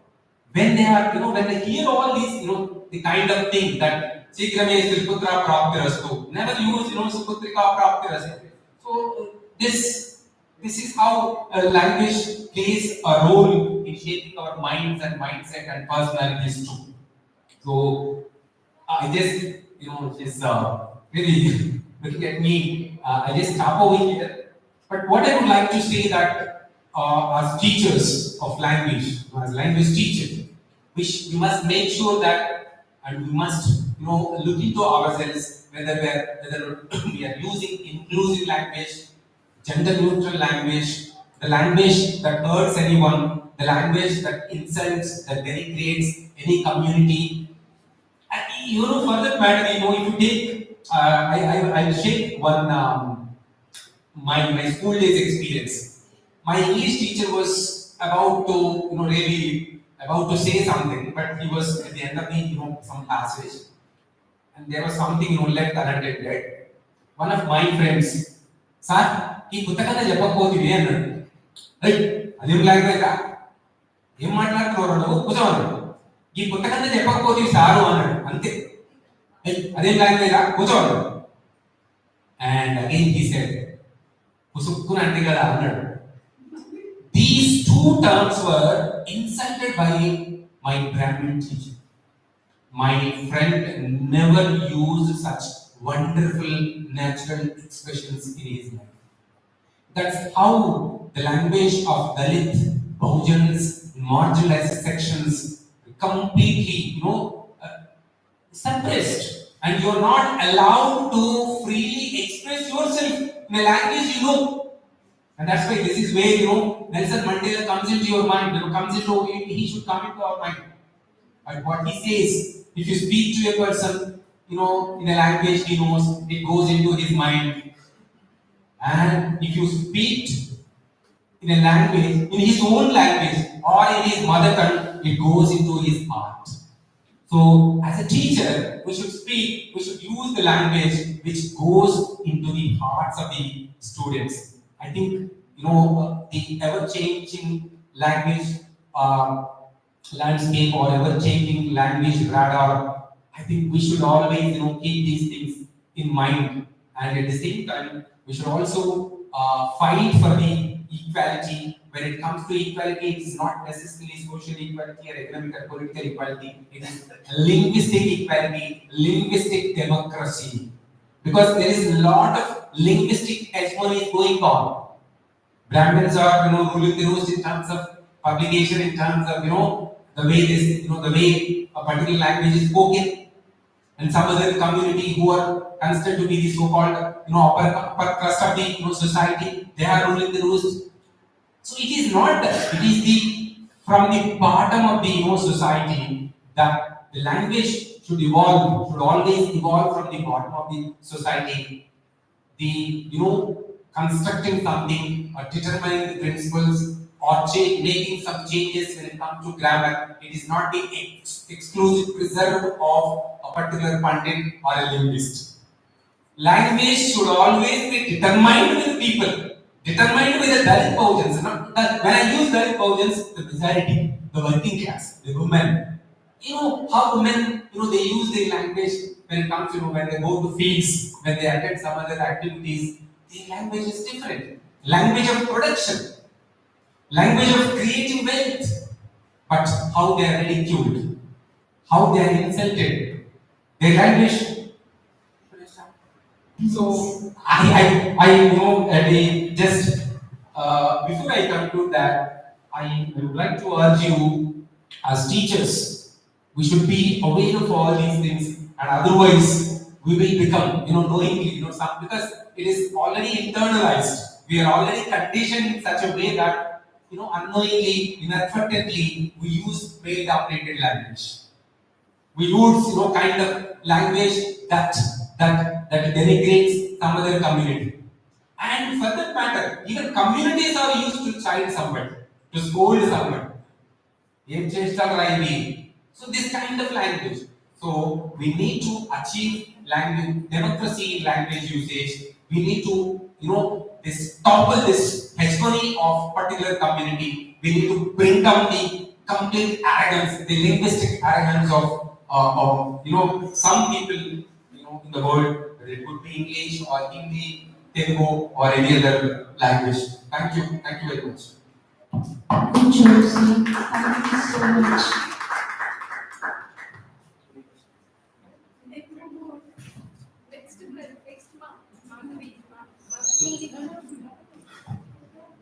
Rashmika.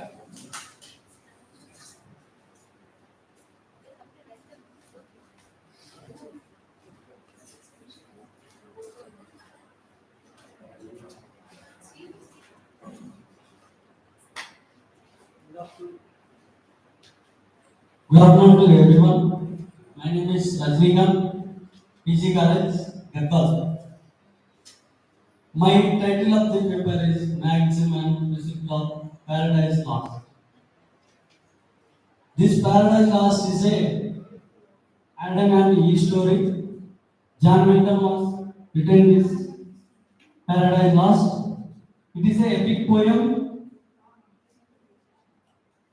John Milton he becomes blind in 1651 and he composed the poem in 1667.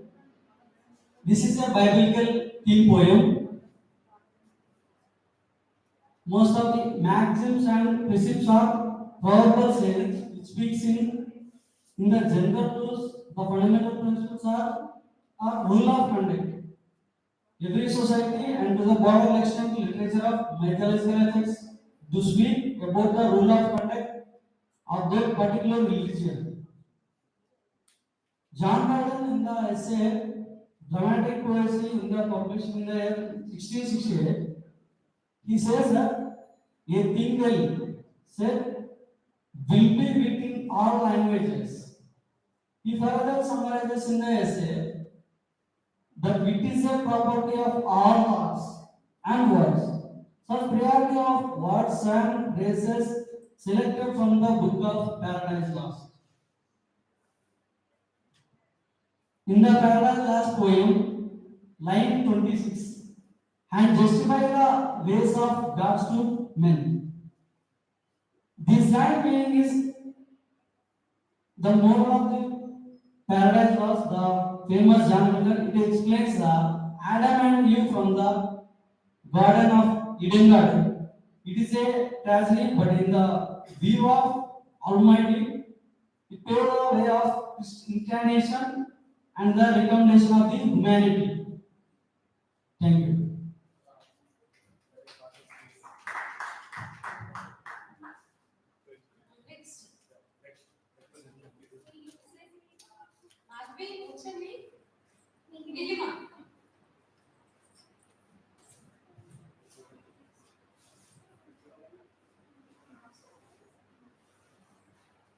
First of all, good evening everyone. I am here and first of all I want to introduce myself. Myself Neelima, I am from this college only. Now I am giving a presentation about language, culture and identity. The language and culture are interrelated and highly influence one another in many different ways. Language is one of the component and culture, but at the same time, this latter affects and it is affected by the former. Language is also used as means of culture. This can be more visible in diverse countries and the United States, where although some ethnic groups have chosen to assimilate their specific markers, instead they use English but simultaneously retain their native. One at home or in a group ceremonies like Chinese, Arabic, Spanish, etc. These are the languages. They insist on using their own independent languages to keep them alive and preserve their culture and identities. This vision sheds light on language and culture and their role in shaping one's identity and the personality. First of all, coming to the language. What is language? In this language,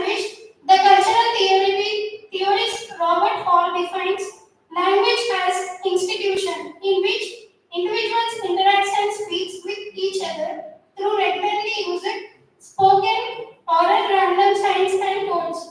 Language is purely human and non-instinctive method of communicating ideas, emotions, desires, and etc. Voluntary symbols. A language is an organism of random vocal sounds through which a collective group functions. The language plays a crucial role in the English language, which is also related to the communication and speaking since language is a tool. Coming to this, what is culture? A culture can be described as mode of life of a given group or community. It is composed of beliefs, symbols, and values that are shared and passed on from one age group to another age groups to other communication and the imitation. The culture also includes like language, codes, symbols, traditions, religious, ceremonies, functions, and other elements. Coming to the identity. The identity means it is defined as a historically transmitted system of symbols, meanings, norms, beliefs, and etc., which been followed up by the one generation to another generation. The identity has been called the way of life for an entire society, as it includes codes of manner, dress, language, religion, ritual, celebrations, and etc. That's it. Thank you. Thank you for giving this opportunity.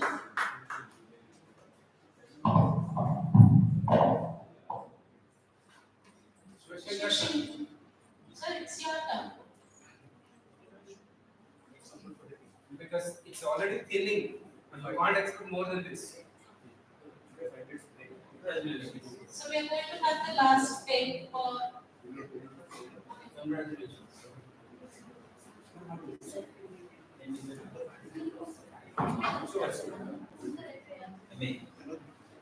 So, anyone else? Is there anyone who is ready with your presentation? Actually, we have received 3 names. That Sai Krishna has done it. Madhavi and Shivashankar sir. Please come up. Please. Time is up now, sir. No.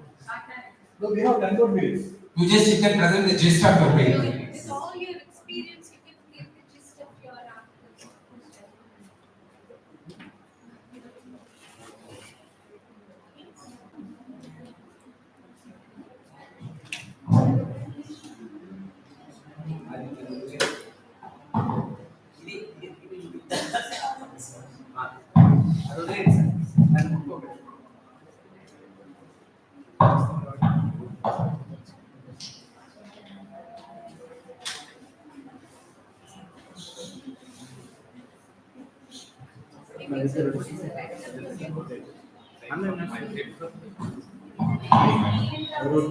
Respected Dians, I'm happy to be here on this one day national seminar of the Department of English,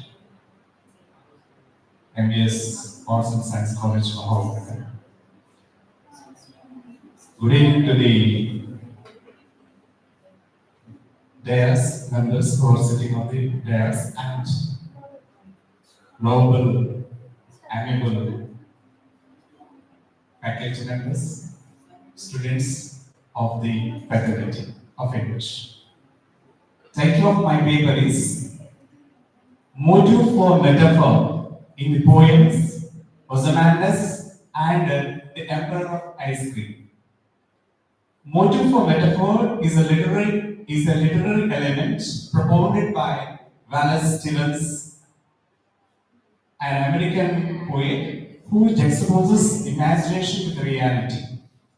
Motive for Metaphor is actually a poem of Wallace Stevens which speaks about the art of writing poetry. This poem also has become a proposition of writing poetry.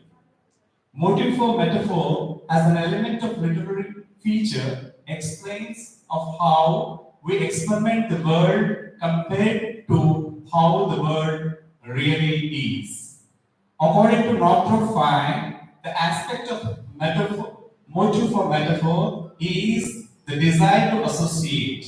Is the desire to associate, that is to identify the human mind with the world outside of it. 5 says that literature is created through language, and to understand literature, one needs to understand what the purposes of languages are. Northrop observes that language has 2 uses. Firstly, it is used for communication. Of course, in the morning, one of our eminent scholar, keynote speaker, has got different connotation on this one. Secondly, language is used in an art form. Language is used in an art form. That is the objective word and the human word. My present paper takes up the poem Ozymandias, being written by P. Shelley, noted romantic poet.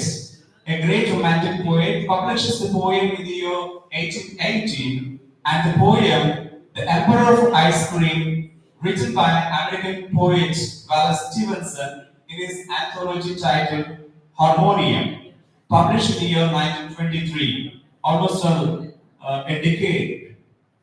1818 and in the year 1923, almost a decade. But the element of motive of metaphor is seen present in both of the poems. Consists of what is known as literary element of motive for metaphor. In the poem Ozymandias, P. Shelley compares the contrast between the passionate hand of sculptor who made lively features of the king named Ozymandias and the whole reality of the broken pieces of the great statue which is seen fallen in the sand of desert, remains alone and abandoned by his once remained kingdom. I met a traveler from an antique land who said, 2 vast trunkless legs of stone stand in the desert, near them on the sand of sun a shattered visage lies. Poet P. Shelley describes that the largest statue in Egypt is of great king of Ramesses of 13th century, is seen fallen all alone in the desert, which has been broken into pieces, whose legs as well as the face are being laid in the sand of the desert. Whose frozen and wrinkled lip and sneer of cold command tell that its sculpture well those passions read, which yet survive stamped on these lifeless things. Line 4 to 7. Though the statue of the famous king is shattered into pieces, but the skill of the sculptor is still alive, for the sculptor has well depicted the mannerisms of the bygone king. Though the king is dead, but his facial features are well carved and has given a life to the king dead. The hand that mocked them and the hand that fetched, line 8. The sculptor has displayed skill to portray subject's reality, and then the statue itself seems to be mocking its subject, that is the king.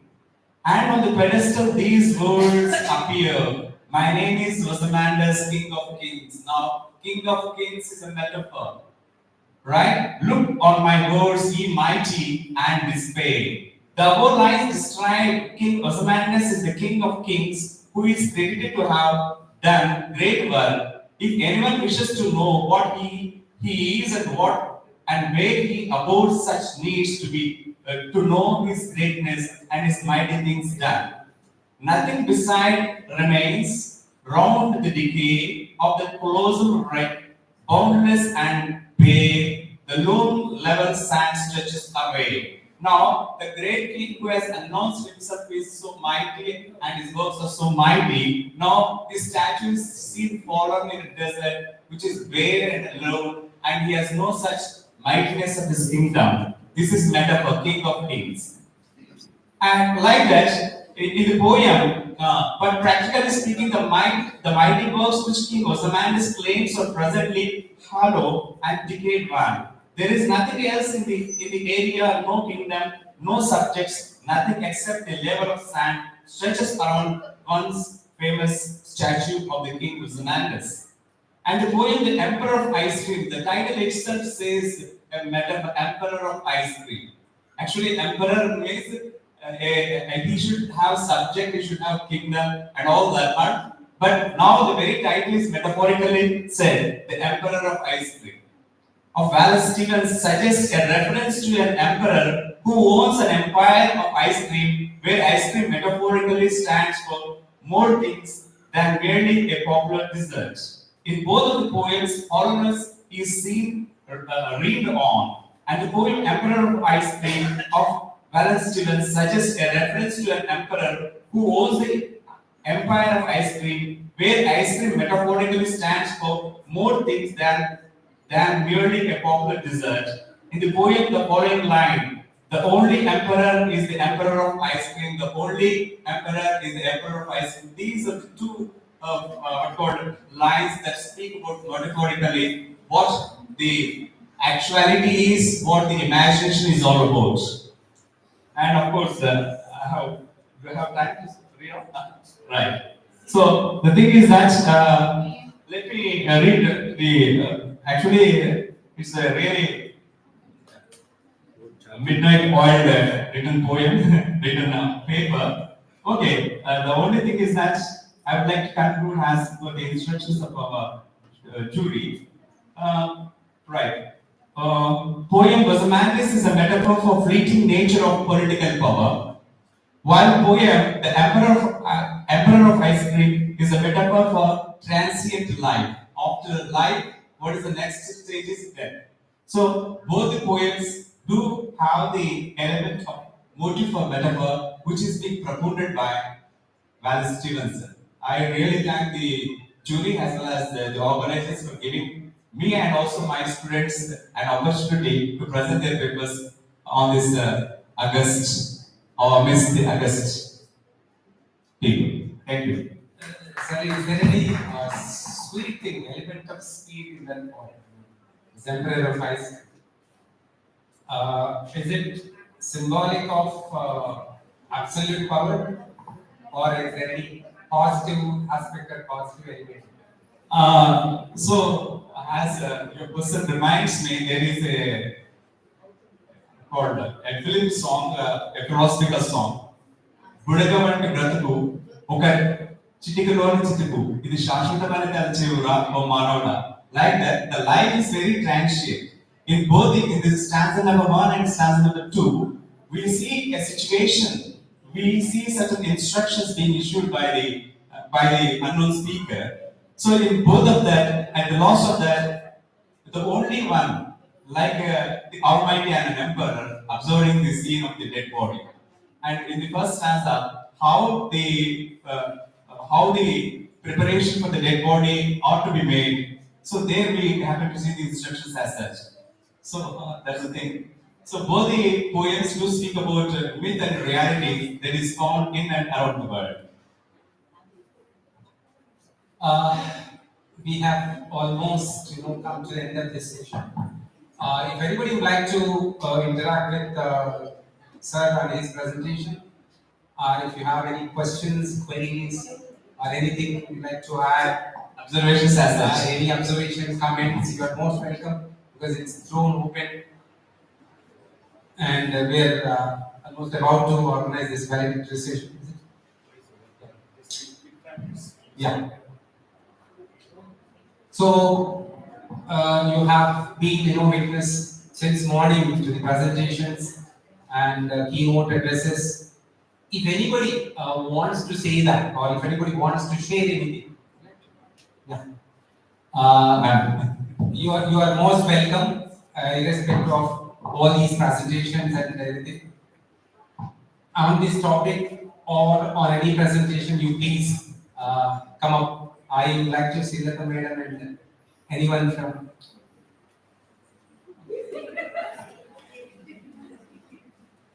Okay, let me take the opportunity as such.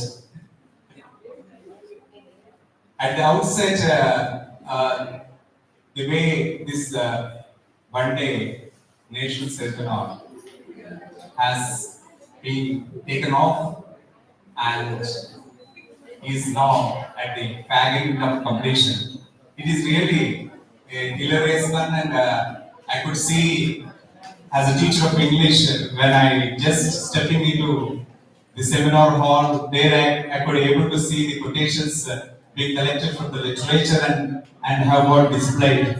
I really encourage and thank the students or the faculty who have done, and I also thank the English students who have been voluntarily, MS students who have been voluntarily looking after the needs and the necessities in arranging the program.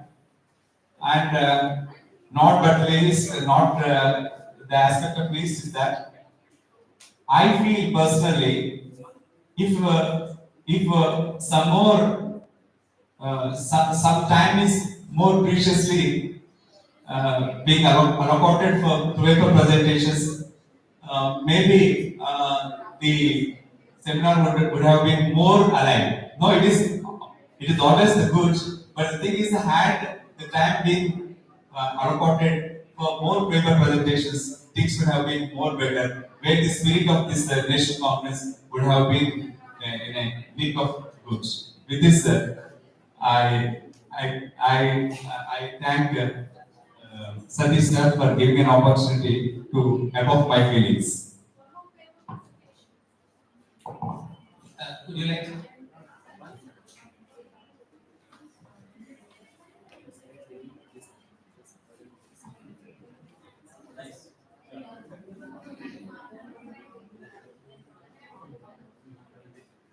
Anybody else? Otherwise,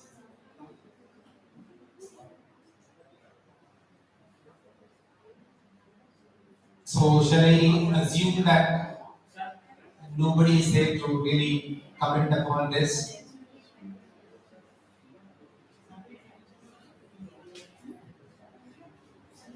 So we are going to have a valedictory session in a short while from now.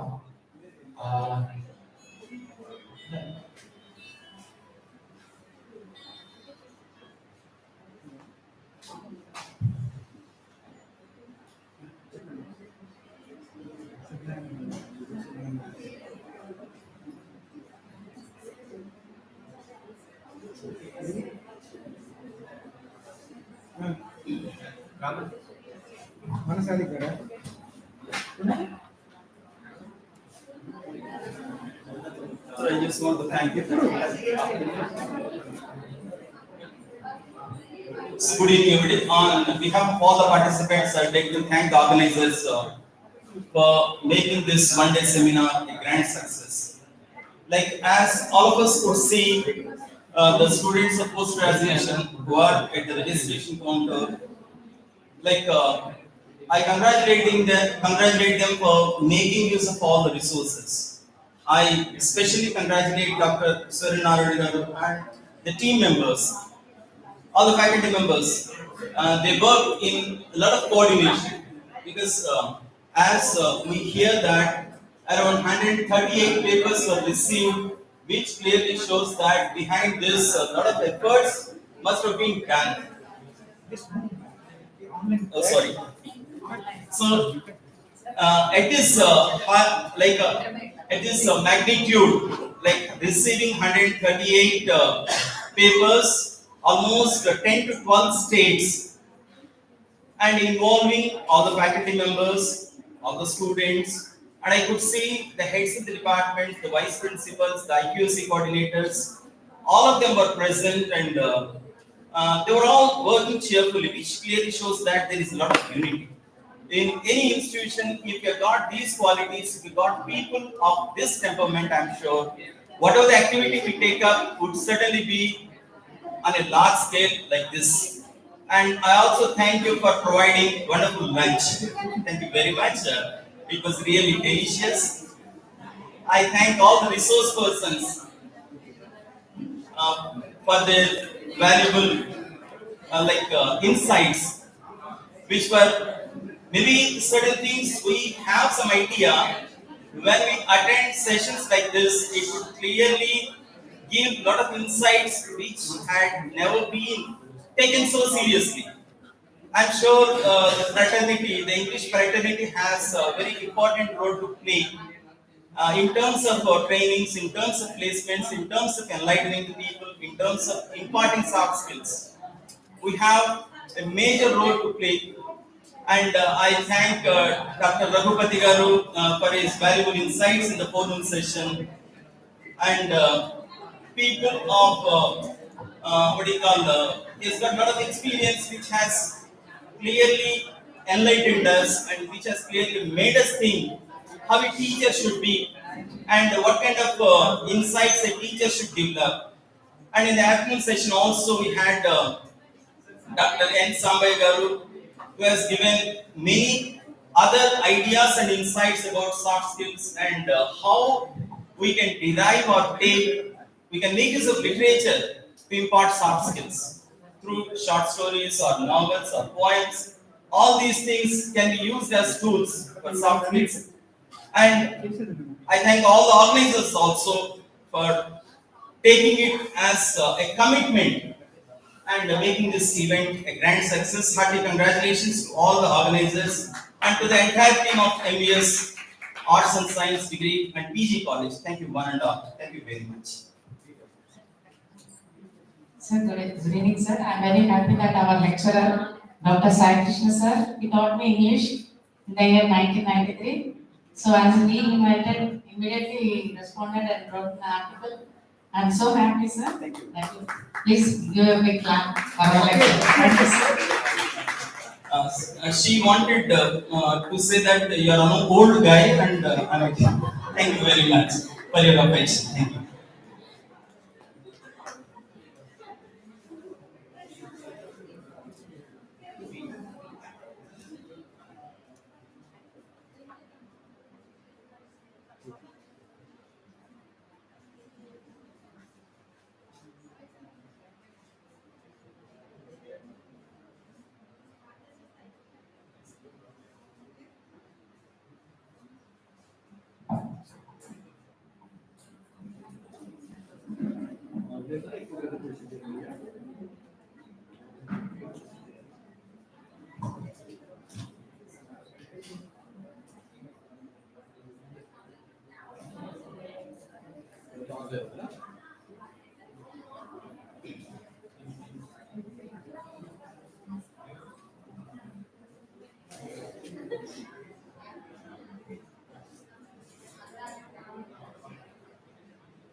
Next year,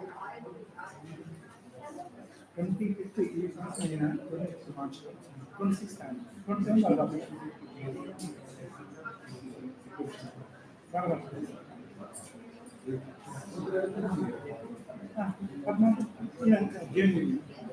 Single time.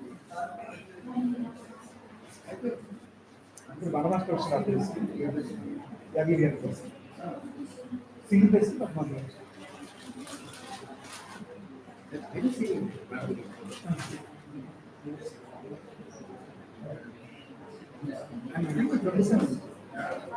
వీళ్ళందరూ ఎప్పుడూ KCR announce చేయకపోతే వీళ్ళందరూ ఎప్పుడూ కాలగర్భంలో కలిసిపెట్టు కేసీఆర్ కూడా create చేయకపోతే వీళ్ళందరూ ఎప్పుడూ కాలగర్భంలో కలిసిపెట్టి ఇప్పుడు బలి చేసుకున్నారు. KCR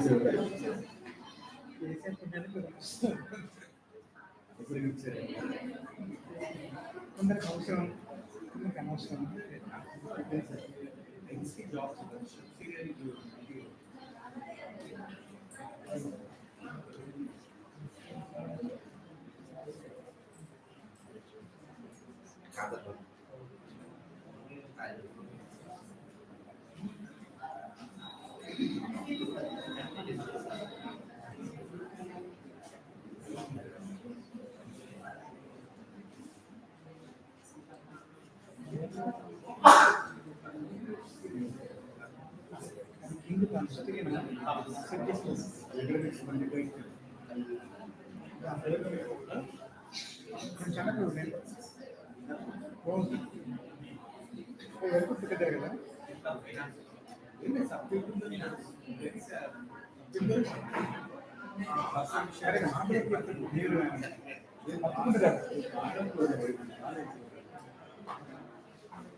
Please, your attention, please.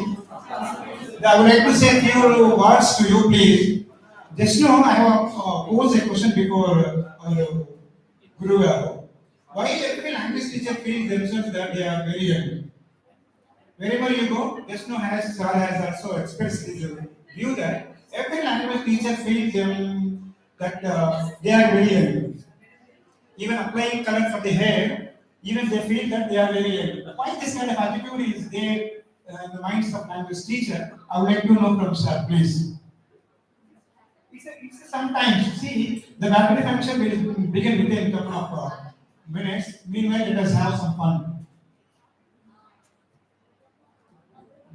Because they don't want to be old. That is all. Language teachers don't want to be old. That's all. They don't want to be old. They want to be very young. That's all. Is there anything Secret habits. I'm coming in with this sort of question. Otherwise, HP literature affects not. Mind deteriorates, art never deteriorates. That's the difference between. So I may be old, but I'm very young in my heart. Feelings won't perish. Emotions will be feelings. So that may be the reason why these people may say that young, go young, old. Not just language teachers, actually. All the teachers feel that they are ready because we always work with young minds.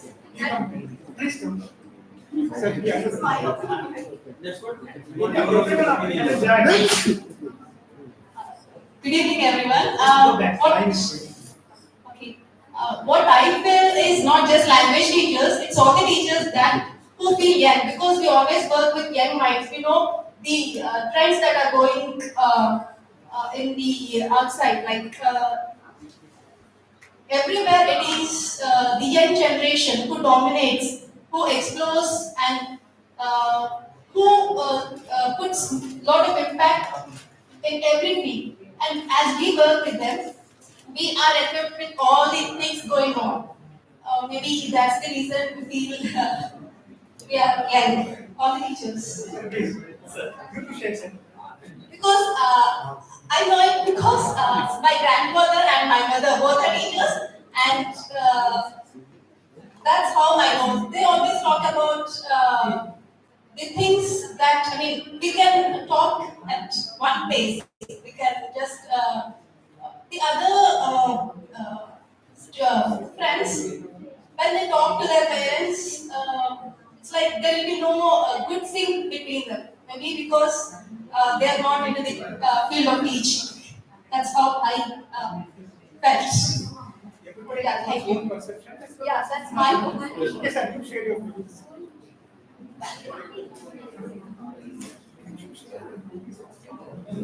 As Madam has rightly said, when we are with the young minds, we feel young, or we are young, or in fact, no doubt. Like when I'm at home, maybe if I take vacation for 3 to 4 days, I feel a lot of aches and pains. But once I'm on the campus, once I interact with the students, I feel I'm young. Like I never feel. It's not a question of being young in the old. It's a question of being energetic and Yeah, that's what. Maybe that is when you say young, it is associated. The associated factors of being young. It's a kind of factor. Driving force. Yeah, that's what. Because certainly we feel energetic, as you said, as Satish sir has rightly said. We feel energetic and we feel enthused, and we also join in some of the instances where there is a lot of fun. And we never feel that we never think of our age. I'm 50, above 50, maybe nearing 60s. We never think of those things as long as we are with those energetic minds. And suddenly, like even we are ignited. In fact, when you look at those minds, when you look at their thoughts, when you look at their insights, suddenly we also feel inspired. Like I'm not inferior to you. I can also compete with you.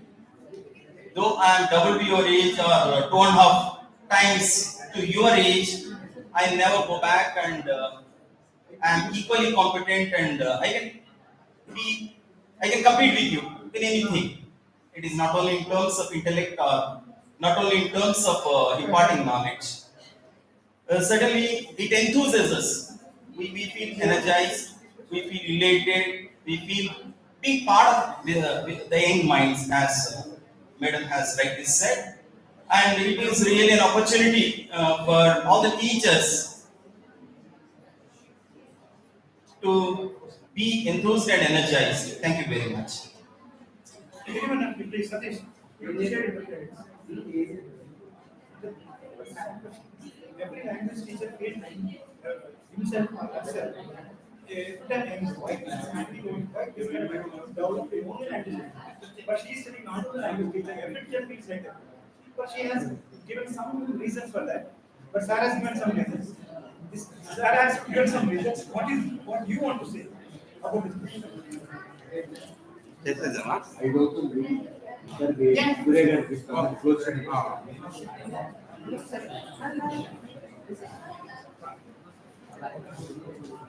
The thing is, M.V.S.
Good evening, everybody.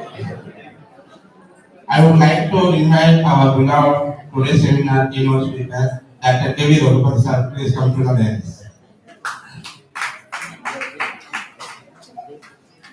I would like to invite our beloved principal, Srimati K. Bhagavati Madam Garu. Please come to the dais. I would like to invite J. Manasi Madam, HOD, Palamur University. Please come to the dais. I would like to invite our beloved English HOD, Dr. Suryananda sir. Please come to the dais.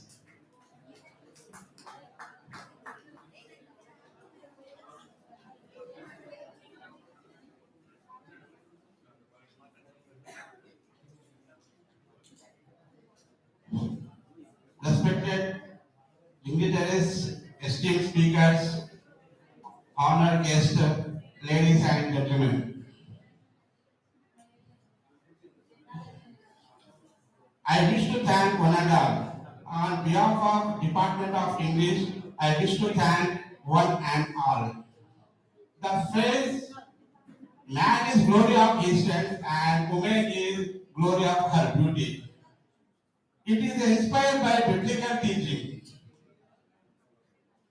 The phrase, a thing is a beauty is a joy forever, said by the great romantic poet John Keats.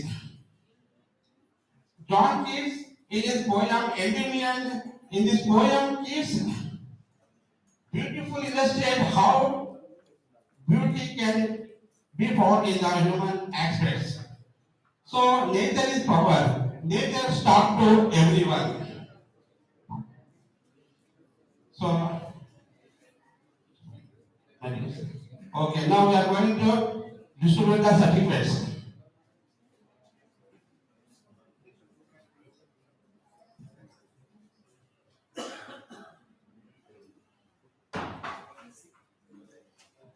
Now going to distribute the certificates ceremony.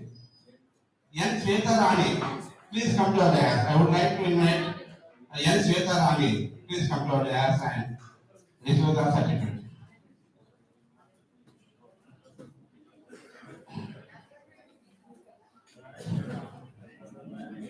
Okay. Please, Department of English, please come to our dais. Friends, all together come to our dais. Department of English, please come to our dais.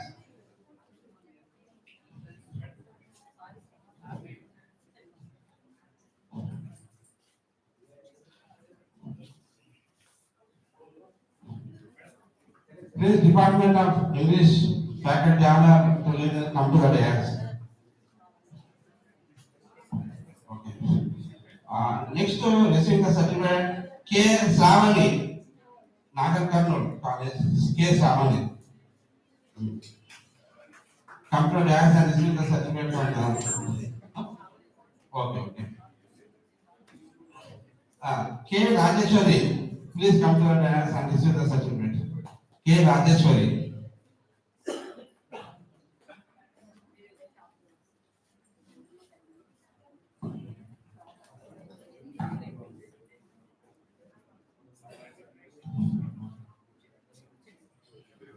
Sir, I heartily welcome Vice Principal Dr. K. Kusuman, please come to our dais.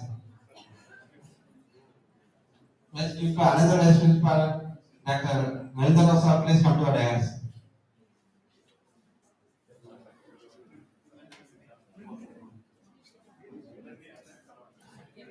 Hello. Please, Department of English.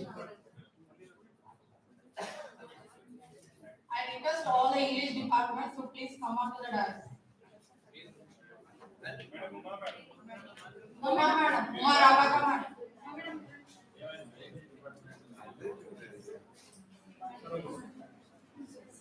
Listen, Niharika, madam. Senior lecturer, please. Shobha sir, please come to our dais. Hariprasad sir, Dr. Hariprasad sir, please come to our dais. Satish sir. Satish sir, come to our dais, please.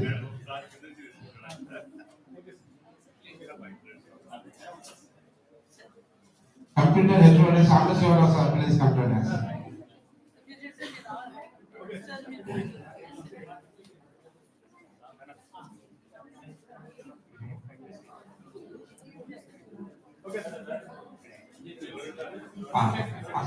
Okay. Niharika madam, come to.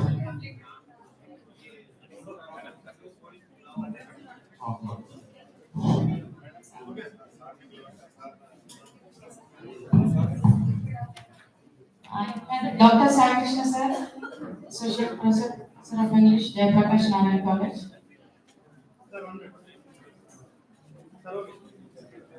Please give them a big clap. Clap, please. HOD sir, next, Samadhi sir. Please come on to the dais and collect certificates, sir. Swarupa madam, Department of Telugu.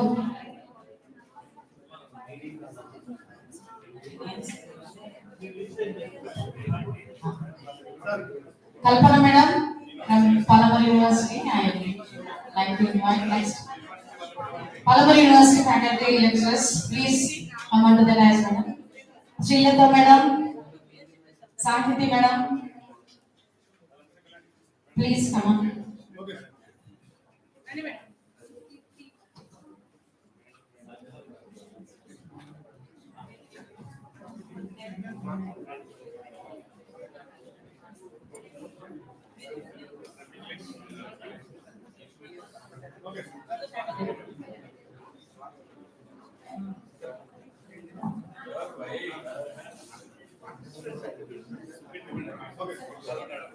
Subhash madam, Department of Telugu. I I request Subhashini ma'am, Department of Telugu, to come on to the stage.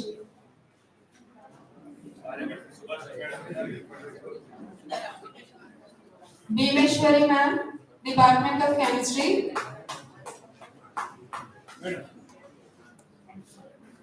Rajni ma'am, Department of Physics.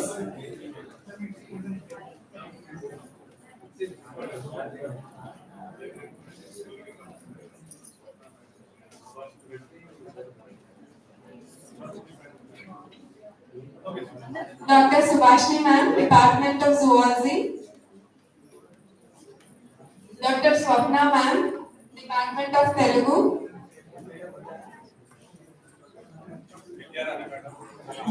Dr. Vidyarani ma'am, Department of Physics. Dr. Swarupa ma'am, Department of Telugu.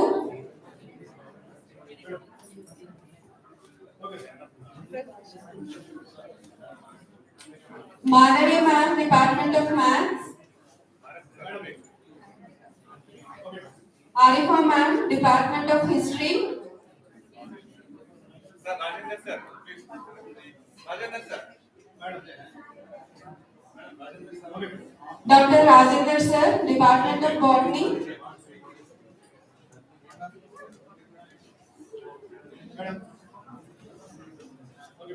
Anjaneli sir, Department of Zoology. Balraj sir, Department of Botany. Nagaraj sir, Department of Commerce.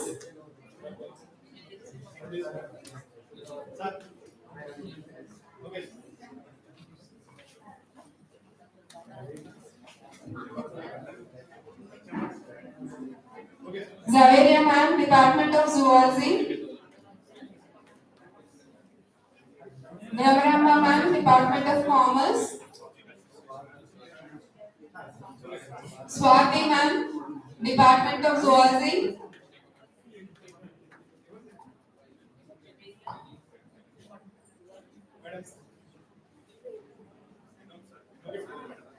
Dr. Vinod sir, Department of Commerce. Jansi Rani, Department of Microbiology. Sir, public administration.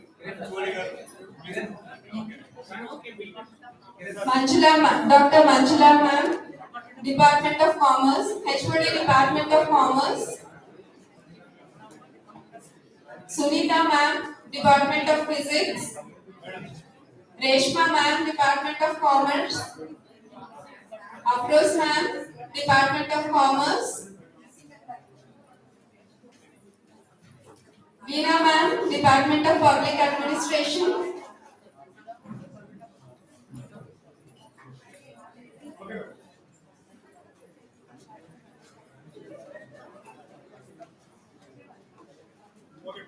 Marappa sir, Department of Telugu.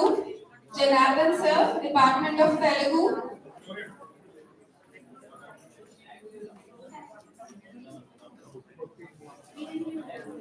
Jyoti ma'am, Department of Political Science.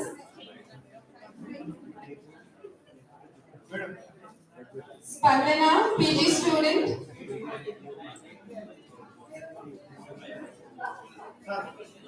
Bhavani, PG student. Lavanya ma'am, Department of Commerce. Shivashankar sir, Department of History. Kurumurthy sir, Department of History. Rajendra sir, Department of History. Ravinder sir, Department of History.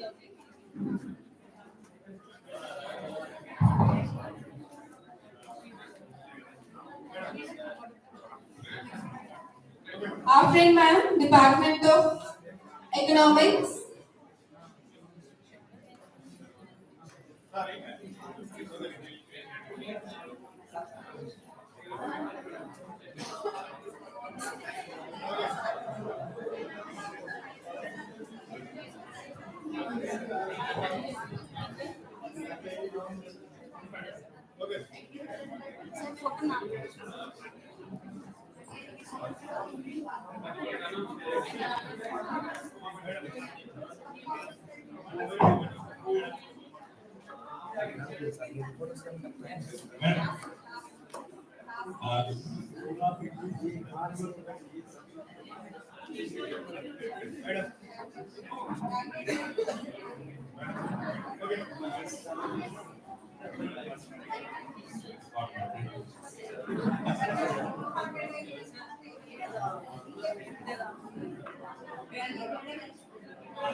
Jagan sir, Department of English, DRR Government Degree College, Jatchala.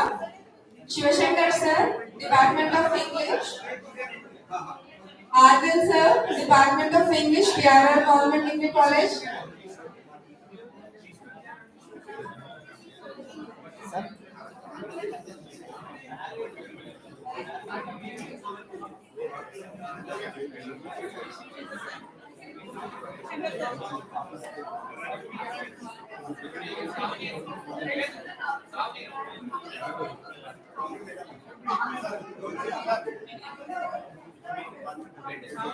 Gauri ma'am, Department of Political Science.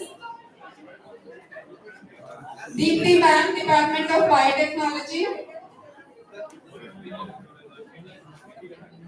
Nikita ma'am, Department of Computer Science.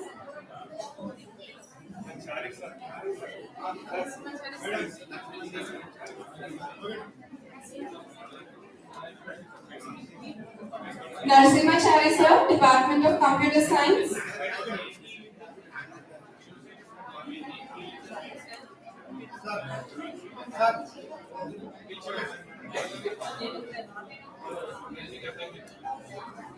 Sorry, sir. Thank you very much for your cooperation. Clearly from your end. Good insight. Thank you so much.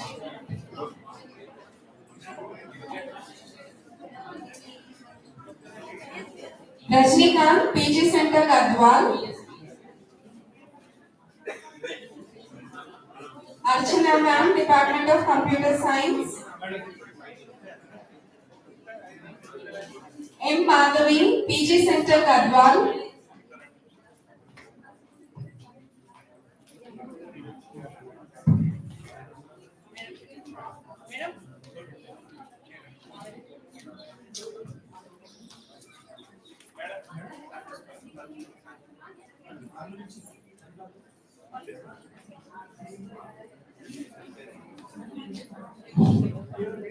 Sheikh Hussain sir from Computer Department. So thank you very much. Everyone. Now From Computer Department. Majid sir from Computer Department, please come present. So friends, now we will have felicitating our convener, Dr. Ranga Suryanarayan sir. Presence of his guru.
Now, our principal man,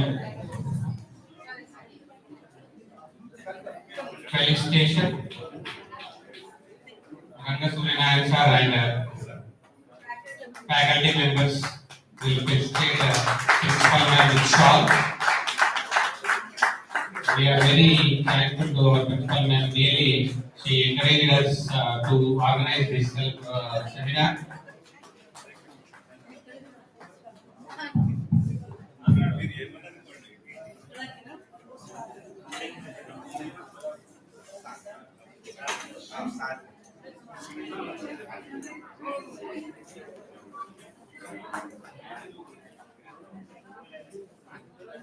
Raghavendra sir. Malay sir. Sir Rawat. Rashekar. Guru.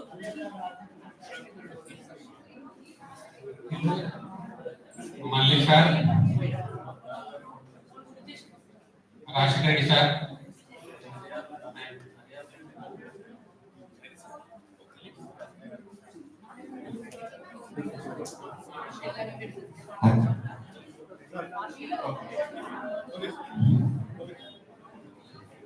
Rashekar sir from computer department. Ravindra sir from statistics department. And Dr. Mandita from computer department.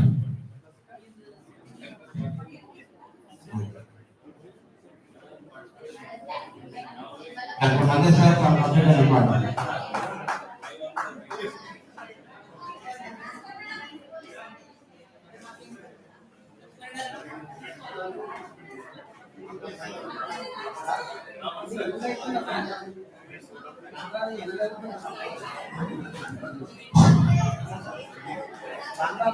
good evening to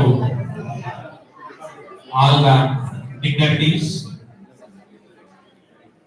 We had a long day.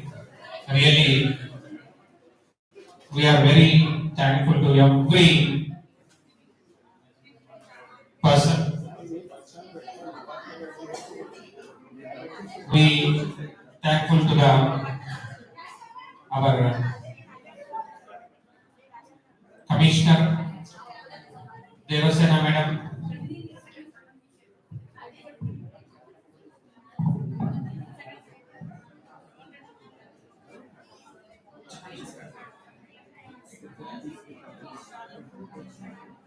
I request principal ma'am to give a demand of the child ma'am.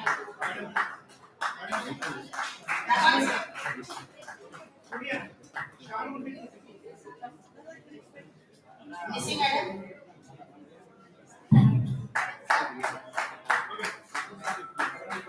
Missing madam. Father Wali sir.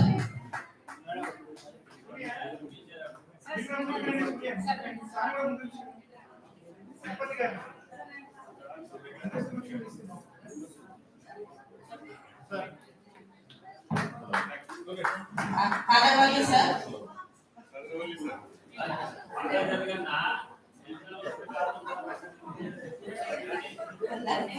Jasper ma'am.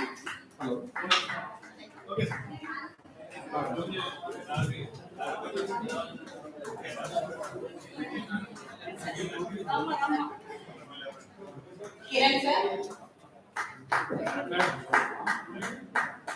And Balakrishna sir. Even has been some kind of few items.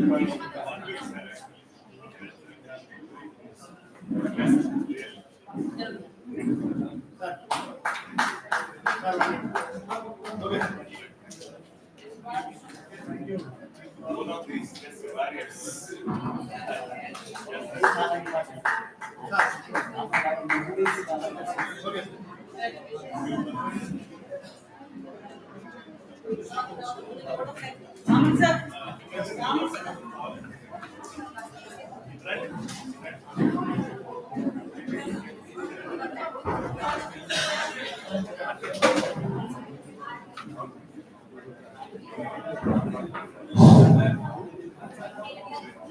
We, on behalf of our Department of English, we express our sincere thanks to everyone who have supported us to make it success.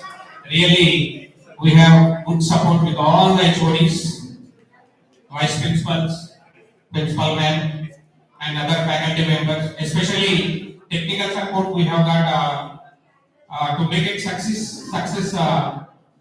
Really, we are very thankful to the Sampashivara sir, HOD of the Computer Science and Applications, and all the members. We are very thanks to the members and the print media, electronic media, all the members. Thank you very much. And special thanks to our computer science department, every member. Really, they give good support to the whole college. In every moment, they are the backbone of our college in a technical session. Really, we are very thankful to you, sir. Thank you very much.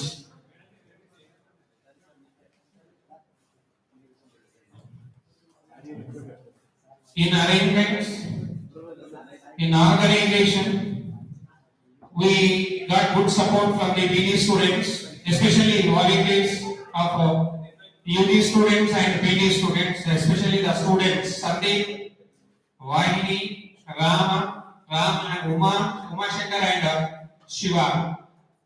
On behalf of our department, we want to bless them and congratulate the students. Thank you.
అందరూ photo తీసుకోండి. చాలా మంచిగా చేశారు. అన్ని seminars ఇట్లా ఉండాలి. మీ సహాయం department లో ఏ సెమినార్ జరిగినా మీరు ముందుకు రావాలి. బాగా చేశారు. Very good.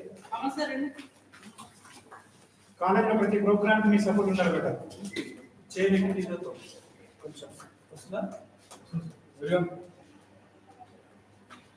Very good. Congratulations.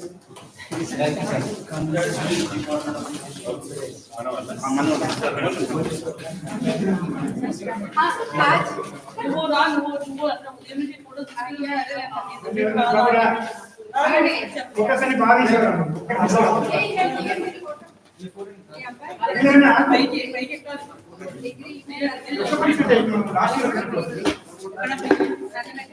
బాగా తీసారు. ప్రతి ఫోటో తీసారు మేడం. Very good. ఎందుకండి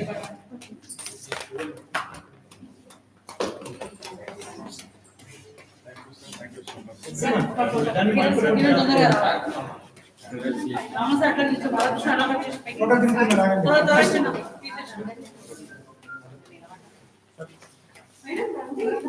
excellent.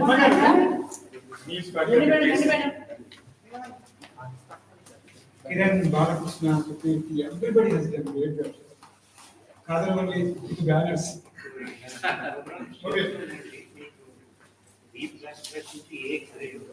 Definitely. We blessings from us, sir. Yes, sir. Sir.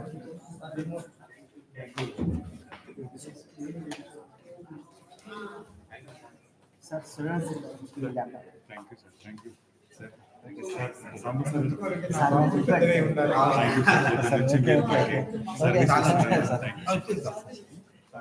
బ్యాగ్లు పెడతావు అట్లా